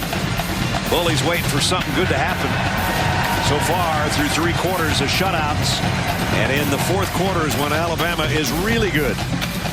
Yeah, that's Scott Cochran, their strength and conditioning coach. And high-energy guy like most of them are across the country. But their off-season conditioning program, they call it the 4th quarter, and they build everything towards being the best in the 4th quarter. Chris Ralph at quarterback for Mississippi State on a 3rd down and 6. 4 wide receivers, 3 up there to the top of your screen. Again, he threw an almost perfect ball to the end zone the last time he put it up. This time straight run all the way. And they might have been thinking this is 2-down territory no matter what, because they run about 1.5 yards shy of the 1st down. And now 4th down in the 4th quarter. I'm pretty sure that Mississippi State's going to say, well, let's just keep on going. Yeah. We're 4-5. We're playing one of our biggest rivals from 80 miles down the road, and we're losing right now. So let's go ahead and pull the plugs. Might as well. I've watched this guy. He'll hold these 4 fingers up and scream every play of the 4th quarter. I mean, he's different now.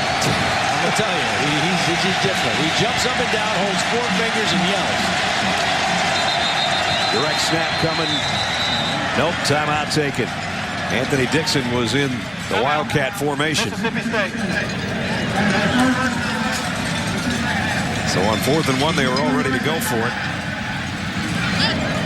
Coach looks like he's been clapping his hands, too. Either that or eating Cheetos. Those palms are pretty orange. Well, the SEC, we know already that it's going to be Florida and Alabama playing in Atlanta for the SEC championship, as Alabama is on its way to being 10-0, a perfect 10 and 7-0. Florida with their win over South Carolina earlier today atop the East. So the clash, if everything goes as planned, is going to be number 1 against number 2, unless somebody leapfrogs somebody else before that game coming up the 1st Saturday of December. And this was one of those games that Nick Saban was worried about. You know, you come in here, he doesn't like playing here. A lot of people don't, because of tonight, a record crowd with the Cowbells. By the way, 58,103, which is a new record. They set the previous record when we were here against Florida. Right. But so far, if the Bulldogs don't get something going offensively, it's going to be Alabama perfect 10-0. And Alabama, I think Nick's done a good job of getting his team with the right mindset. Got the 1st down with Anthony Dixon. Well, he said to us, after you clinch, basically, it feels like it's another season, sort of. Start a new season. You know, you got to keep them motivated the right way. They got 3 games left, and get it going again. And then this is a tough place to play. I mean, he knows that, and of course, Mississippi State's beaten Alabama 2 of the last 3 years as well. That's exactly right. The last time was 07, 17-12.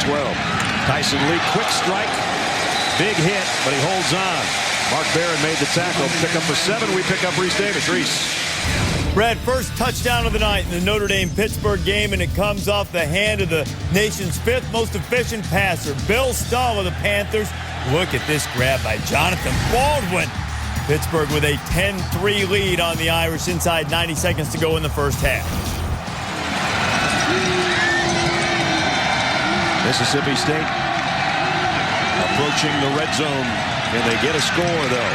They're going to struggle to try to get the first down. Awfully close for Anthony Dixon. Orlando McClain again holding on. Number 25, the middle linebacker, going to help Dixon up. A lot of respect between those two. They've been butting heads for a couple of years. Again, Mississippi State going to change up personnel and go without a huddle. 77 yards tonight. He's kept his poise better tonight. You know, he hasn't gotten frustrated. It looked like he might there earlier in the first half, but he's kept his poise and running much better here in the third quarter. And the offensive line obviously has something to do with that, a lot to do with it. But a lot of it is just his poise and staying within the framework of the offense. I think Mississippi State wants a measurement because they thought it was closer than the officials were on the field, and they're going to get that call, which will give them a little chance to talk things over as well.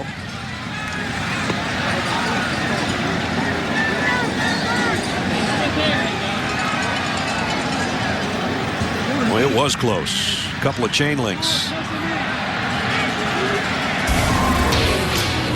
Don't forget, coming up, chase for the NASCAR Sprint Cup continues at Phoenix tomorrow. Coverage starts 2:30 Eastern on ABC. Telecast presented by Goodyear. It's getting tight now, as after losing 111 points, Jimmy Johnson last week only has a 73-point lead over Mark Martin. A couple of races left. That sprint's becoming like a 40-yard dash right now for those guys. 11th play of the drive for Mississippi State. A big drive, but they need some points out of this one. Lee gonna loft one, got his man, Dixon. Out of bounds at about the 5.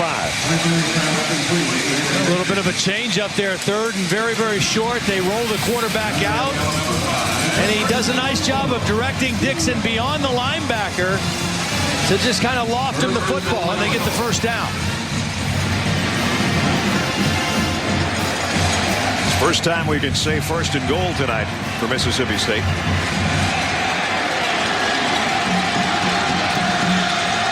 The Alabama 5. Dixon. The direct snap. Alabama is waiting for him. He lost a yard. That one took too long to develop. Again, A.C. Brignelli is the center, married player on the team. Yeah. I met his wife, Blair, last night in the hotel. Yeah, well, we were glad she was in the hotel, not the hospital. Yeah, She's very pregnant. Yeah, a little over 9 months. Anytime now, I'll tell you what, if they score here, it might be enough excitement to put her over the edge. I guess JC said she's pretty excitable. Hard for her to keep calm in the stands. Yeah, met her twin sister last night as well. Lee in trouble. Got away, trying to get it back the other way, and there's no place to hide, and he's way back near the 20-yard line. That is a disastrous play. A loss of 13, disastrous. I mean, the problem is, again, he's too short to see over the defense. This is a Tebow fake. Step up, look to throw. Now, nobody's open. He has trouble seeing anyway. Then he's just trying to buy some time and make a play. And now they get themselves away from the goal line. Credit the Alabama defense for covering the receivers and then putting the quarterback on the ground. Now it's 3rd and goal, back at the 17. Dan Mullen called another timeout. He's upset with his quarterback, and a little frustration right now on the Mississippi State sideline. Served up by Applebee's at 7 o'clock. Well, after having it 1st and goal at the 5, Chris Ralph back in at quarterback now, and a 3rd and goal at the 17 for Mississippi State. Ralph has time. Fade to the corner and out of bounds. And the battle continues after the play, even though Brandon McCray doesn't know that he's out of bounds yet. Marquise Johnson coming into the game tonight was the team leader for Alabama with 11 passes broken up. And we've seen a couple outstanding plays by him in the ball game here tonight. Well, again, Mississippi State will try to get something on the board. Pasquale missed from 36 earlier. This will be a 34-yard field goal attempt. This is after having it first and goal at the 5-yard line. Pasquale, 34 this time he got it. Finally something on the board for the Bulldogs, but there's only 10:35 left. Trailing by 2 touchdowns to number 2, Alabama. That shot at the Jumbotrons from about 2 miles away. That baby is one of the biggest ones in all of college football. And he's one of the biggest ones in all of college football. There it's Cody. Mount Cody. 34-yard field goal ended a 44-yard drive in 15 plays. That's a lot of plays to only get 3 points. Arenas on the return. And Javier's got something working here. The kicker got him, but he crossed midfield to the 48-yard line. 45-yard return. Now, Julio Jones has not been a big part of this game tonight. Last week, Nick Saban had to call a timeout because Julio was in a short yardage situation and wasn't supposed to be out there. So he was mad at that point. And then he was like, well, you know what? You got to make up for it somewhere. Well, how about this little pass that goes all the way down the sideline for his first 100-yard game of the season, helping in the win 24-15 over LSU. But much like the last time we saw him, Todd, he's just not a big part of the offense tonight. Well, but I think for them to win a national championship, he's going to have to be. It's been kind of a down year. Part of that has been injuries. Yeah, he had an ankle and then a knee problem. And now deep ball. How about touchdown? How about touchdown? Yeah. How about wide open? Get him involved. Well, Julio was looking at all our statistics and all our nonsense and all our I'm not involved. That's 48 yards involved for the score. Boy, how do you not cover him? I mean, even if he's not having a big night, you don't want him running behind your defense. That was easy for Greg McElroy. But they've got to have him. I mean, he's too good of a football player to just, he can't just be a decoy for your offense. Right. He has to be a factor. Extra point is up and good with 10:18 remaining in the ball game. Comes off the ball, the safety bites on the underneath route, and the other safety was going on the play fake, and nobody was there for Julio Jones, and McElroy gets him the football. This is a play called to get the ball to Julio, and not only do they get it to him, he gets it to the end zone. 24-3, Alabama. As we check in with Reese Davis. Brad, time for a Sports Center right now. TCU-Utah game. Horned Frogs up 38-14 at the half. Tank Carter with the pick 6 of the Utah freshman Jordan Wynn. Horned Frogs looking very good, hoping somebody will stumble and then get in that championship game. USC's reign of terror in the Pac-10 is over. Stanford drilled them. Richard Sherman a pick 6. You might remember Sherman. He caught that 4th and 20 pass in the winning touchdown drive for Stanford against SC 2 years ago. Sports Center late tonight. Stay current with ESPN News.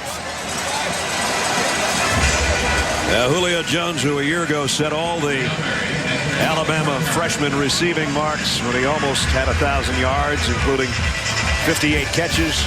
That was a one-play, 48-yard drive in about 17 seconds right there. Yep. As he picks up his 3rd touchdown catch. And he was right on our cue. Yep. And they're talking to his wide receiver coach, Kurt Cignetti. Brother Frank is the offensive coordinator for Pittsburgh. From the 5, Barry slips. Did he keep his footing? He didn't go down. Now he does at about the 25-yard line.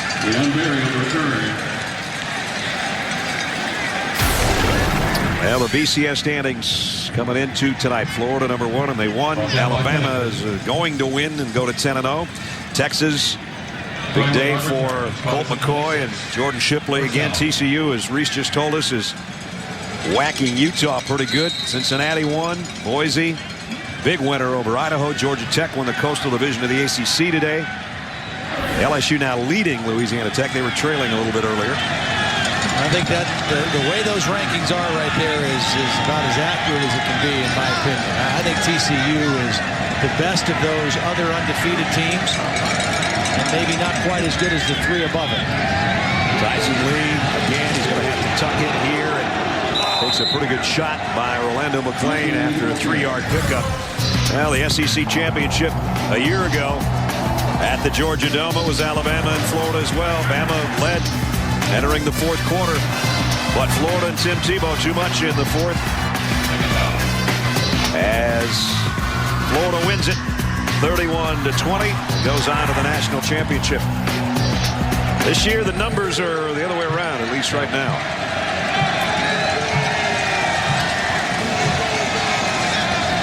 Second down and 7. Mississippi State running out of time now, trailing by 3 touchdowns, and that won't do it. The crowd will get a little anxious after a pickup of a yard. It seems like those two teams are always getting together, Todd. Well, every time Alabama's won the SEC West, when they've gone to the championship game, they've played Florida. And Florida has had the upper hand in those games. They've won 4, and Alabama's won 2. You know, last year in that game, Alabama really played well. I mean, they played well enough to win, and then in the fourth quarter, Tim Tebow made a couple throws and a couple hard-nosed runs that made the difference in the game. Lee wants to throw it back.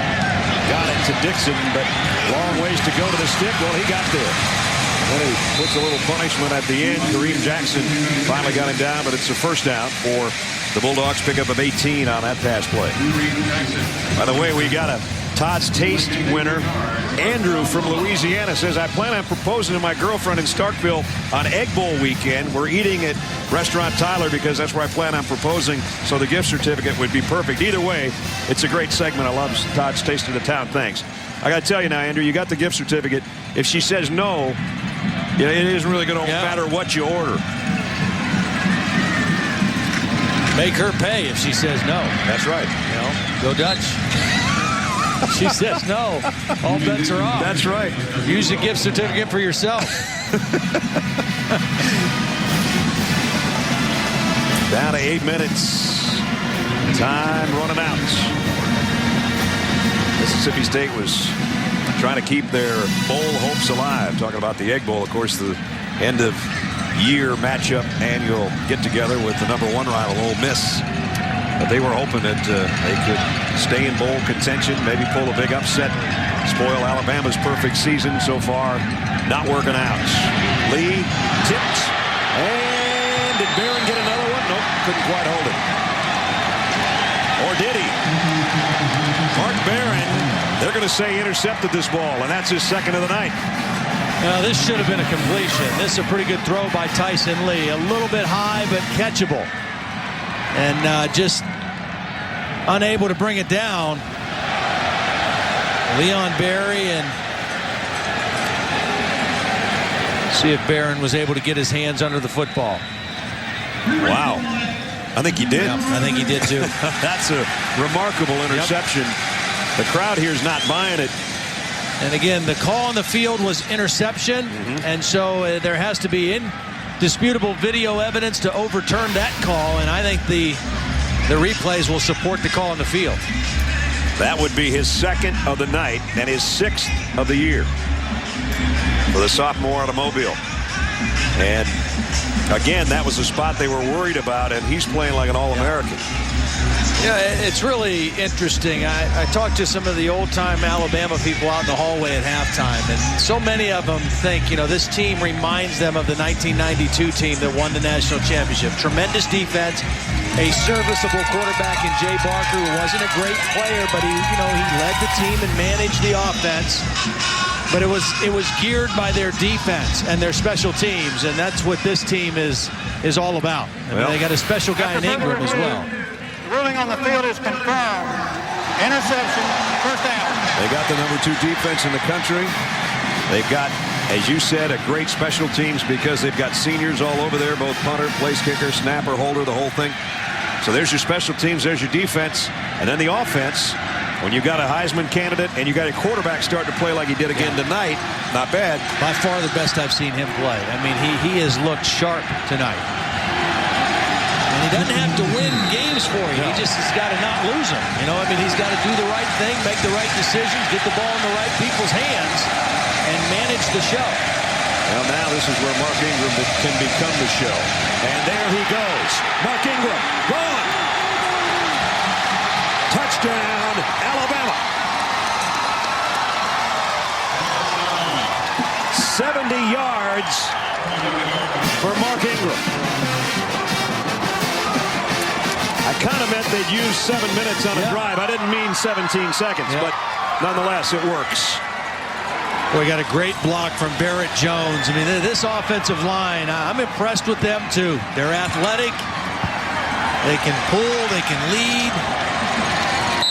They get to the second level. Remember when I said at halftime when Mark Ingram had 59 yards rushing, he might end up with 159? He's got 149 right now and 2 touchdowns. Career long for number 22. Just like that, the game busts open as Mark Ingram busts it open up the middle and all the way to the house.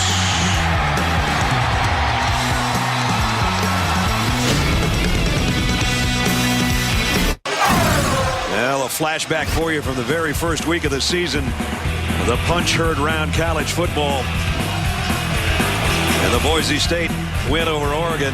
Oregon's put things together. Mr. Blunt's put things together and is going to return tonight as a backup tailback at least. Arizona State and number 13 Oregon are coming up next. Following our matchup here between Alabama and Mississippi State. Tippin the kick. This one all the way down to the 3 to Leon Berry. Berry busted open. Leon Berry, midfield. He's going to be tripped up at about the 19-yard line. So another long kick return. One was by Bumpus. He stepped out of bounds. Leon Berry didn't and went 78 yards. Well, and as all great coaches will do, Nick Saban will now have his motivation for this next coming week. Kickoff coverage. Got to get better. Nice job by Leon Berry. It's just bad tackling. And Tippin, you don't want your kicker to have to make the tackle. You got 10 other guys down there.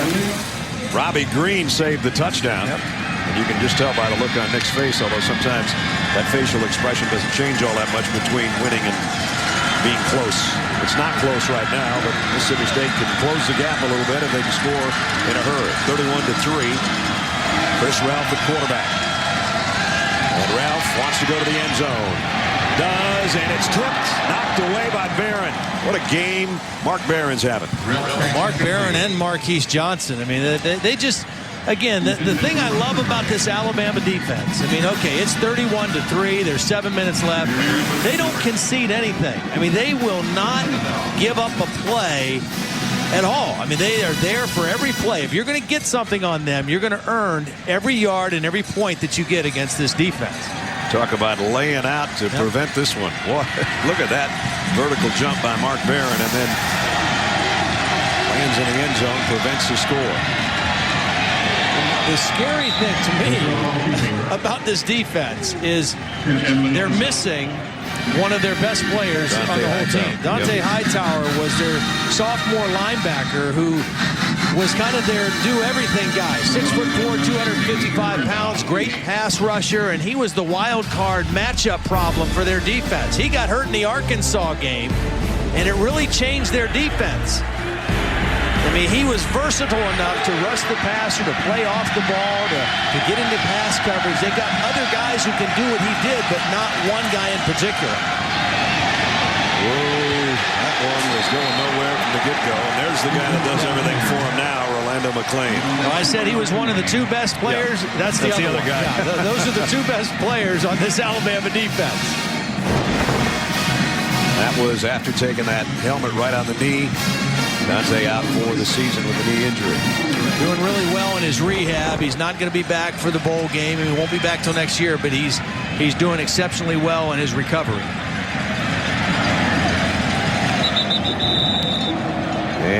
Mississippi State's going to have to take another timeout here. So that's it for their timeouts. They're down to 5:52 and in a big hole to number 2 Alabama. The SEC on ESPN, where we're down to the final 6 minutes between Mississippi State and Alabama for the 94th outing between these two teams. Well, you know, I think somebody probably should buy Mark Ingram a ticket to New York. Because if he's not up there, I don't know why I'm a voter. I'm not saying he's the #1 guy, but he deserves to be in the top 5. Top 3, top whatever. I think it's going to be a great race down to the very final night, December 5th. The throw to the corner, and again broken up underneath by Marquise Johnson.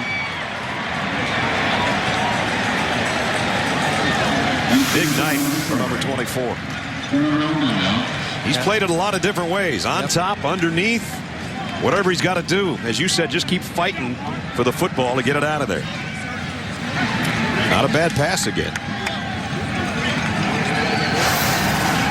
Mississippi State's had 3 possessions in the red zone tonight. They missed a field goal. They lost the ball on down, and they got 1 field goal. That's all they've got on the board. Johnson's going to come out as he landed a little bit funny, as he has 2 or 3 times in that end zone, preventing Mississippi State from scoring. So it's 1st and 10 Alabama. Now Richardson can take over for Ingram. Tonight's probably done with 149 yards and a couple of scores. A lot of chatter going on about college football scores and highlights in Section 140, powered by Windows Phone. You can learn more and join in the discussion. Text 140 to 4ESPN from your mobile phone. I don't think Mark Ingram hurt his Heisman chances tonight. Alabama will be a perfect 10-0, and I don't think Orlando McClain hurt his Butkus or Lombardi or Bednarik or all his defensive award chances tonight, too, because he's been the man. He doesn't really like football when he gets once in a while an off weekend. When they had their off weekend, I said, did you watch football? I said, I don't really like football when I'm not playing football. So he said to him, what do you do for fun? And as Richardson goes up the middle, he said, well, you know, it's like to watch TV and relax. I said, well, if you don't like football, what do you do, like Discovery Channel? He said, yeah, exactly. I like that show. Aaron, what's it called? Man versus Wild. Man versus Wild. So he says, yeah, I like Man versus Wild. He got all fired up about it. Aaron goes, that's all fake.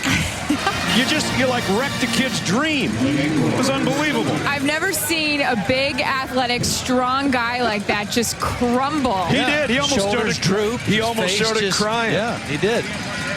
And then apparently later on in the week, he checked back in with Alabama's sports information director and said, come on, man, is it really fake?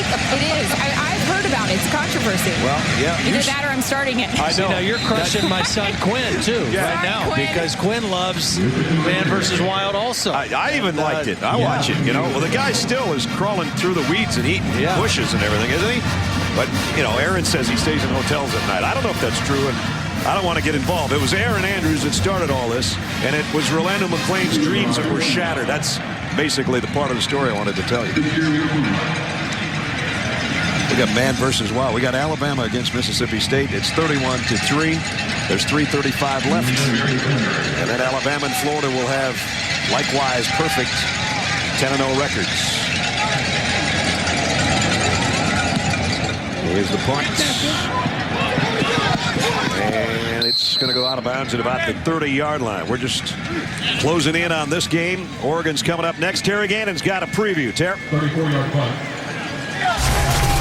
Late night in Eugene, LeGarrette Blount, who hasn't played since the opener against Boise State, is back. He'll be in uniform, ready to go for the leaders of the Pac-10. The Ducks control their own destiny in the race toward the Rose Bowl. They take on Arizona State coming up next. Now back to Brad Nessler. All right, Terry, thanks. We'll get it to you in about 3 minutes and 20 seconds. Those guys here in Starkville came prepared. Oregon top the Pac-10. Arizona and Oregon, the top 2 teams. Stanford right in there after shellacking USC today. And now, breakout by Elliott. Robert Elliott. That win by Stanford, the most points ever given up by a USC team. The wheels coming off the big Trojan horse. Gain of 26, first down the line. So we're down to 3 minutes. Alabama number 2, Florida number 1. Texas a winner today. They're number 3. Todd, we've seen 1, 2, and 3. Yep. Who you like the most? That's as loaded as that bison meatloaf you had last night. I think I like this team the most right now. Intercepted by Marquise Johnson. Well, good for him. Yeah. He deserves that. The way he's made plays, he deserves it. And look at my man Scott says, you know what, we play all the way to the end of the fourth quarter. Yeah. We don't just start the fourth quarter. But that is the identity of this Alabama football team. They play their best in the fourth quarter. They don't concede anything. And at a certain point in the game, at the end, they break another team's will, and they win. Okay, let's say you get to the SEC championship game in Atlanta.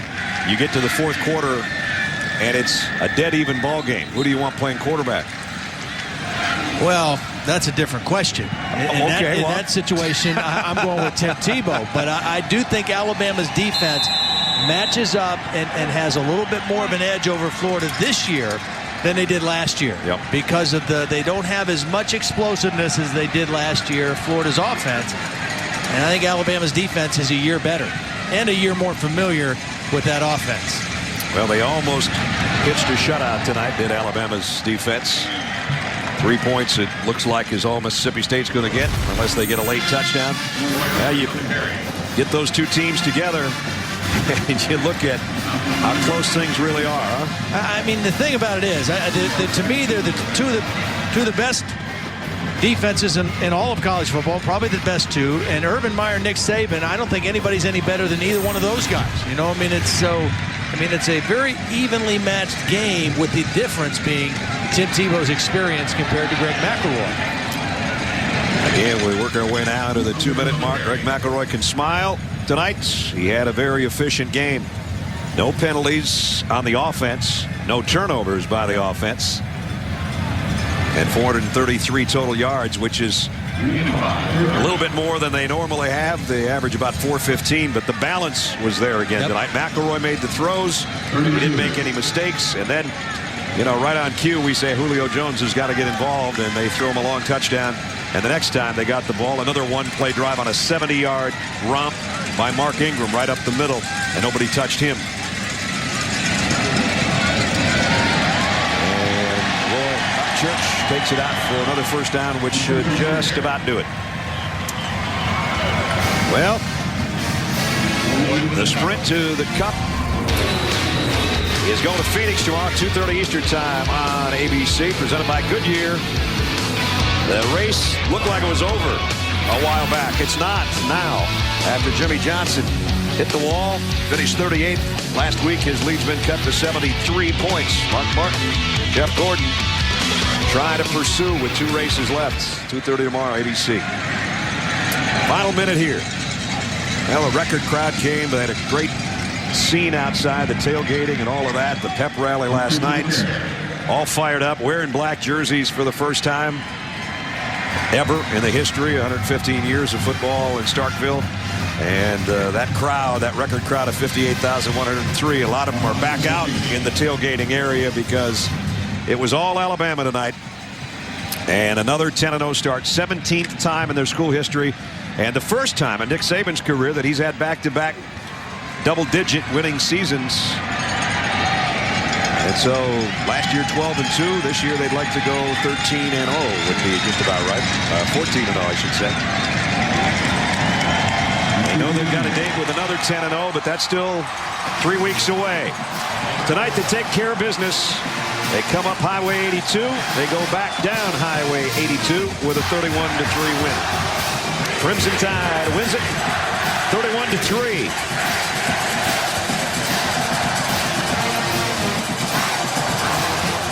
Let's check in with Aaron. Brad, thanks. Hey, I just talked to you yesterday, and you said, yeah, I feel fine. My body's good. How are you feeling after bloody mouth, bloody head? I feel pretty good, except my face a little beat up, though. You know, they tried to beat up on me, but I just kept coming back, fighting hard. Team did a real great job of executing. We played a great game tonight. 70-yard touchdown run for you, the longest in your career. You have to tell us, once you hit 55, 60, what are you thinking at that point? I was looking at the screen. Like, I never really broke out that far in college before, so I was just running, just looking at the screen, seeing where everybody was at. How'd it look? Pretty good. That was textbook, just how we write it up. You know, Barry Jones did a great job of pulling up on the backer, and everybody was where they're supposed to be, and it was a great executed play. If you do say so yourself. Hey, the pressure is just going to continue to mount as the weeks go by, and as you continue to put up the numbers, everyone's going to continue to talk about the Heisman. How do you deal with it? Just got to keep moving forward, got to keep improving every week as a team, got to keep getting better, because there's always room for improvement. Never could look in the past, never could look too far ahead. Always got to focus on right now and getting better as right now. I don't know if you can see the lip right here, guys, and the eye. Took a beating tonight. Thanks, Mark. Appreciate it. All right. Oh, he took a beating, but he kept on ticking, didn't he? I think he gave a little bit of a beating, too. Yeah, I think he did, exactly. 31-3, the final. That's going to do it for Todd Blackledge, Aaron Andrews, and our entire ESPN crew. Brad Nessler saying so long from Starkville. Stay tuned for Reese, Mark, and Lou. We're down in Starkville. Alabama's a perfect 10-0.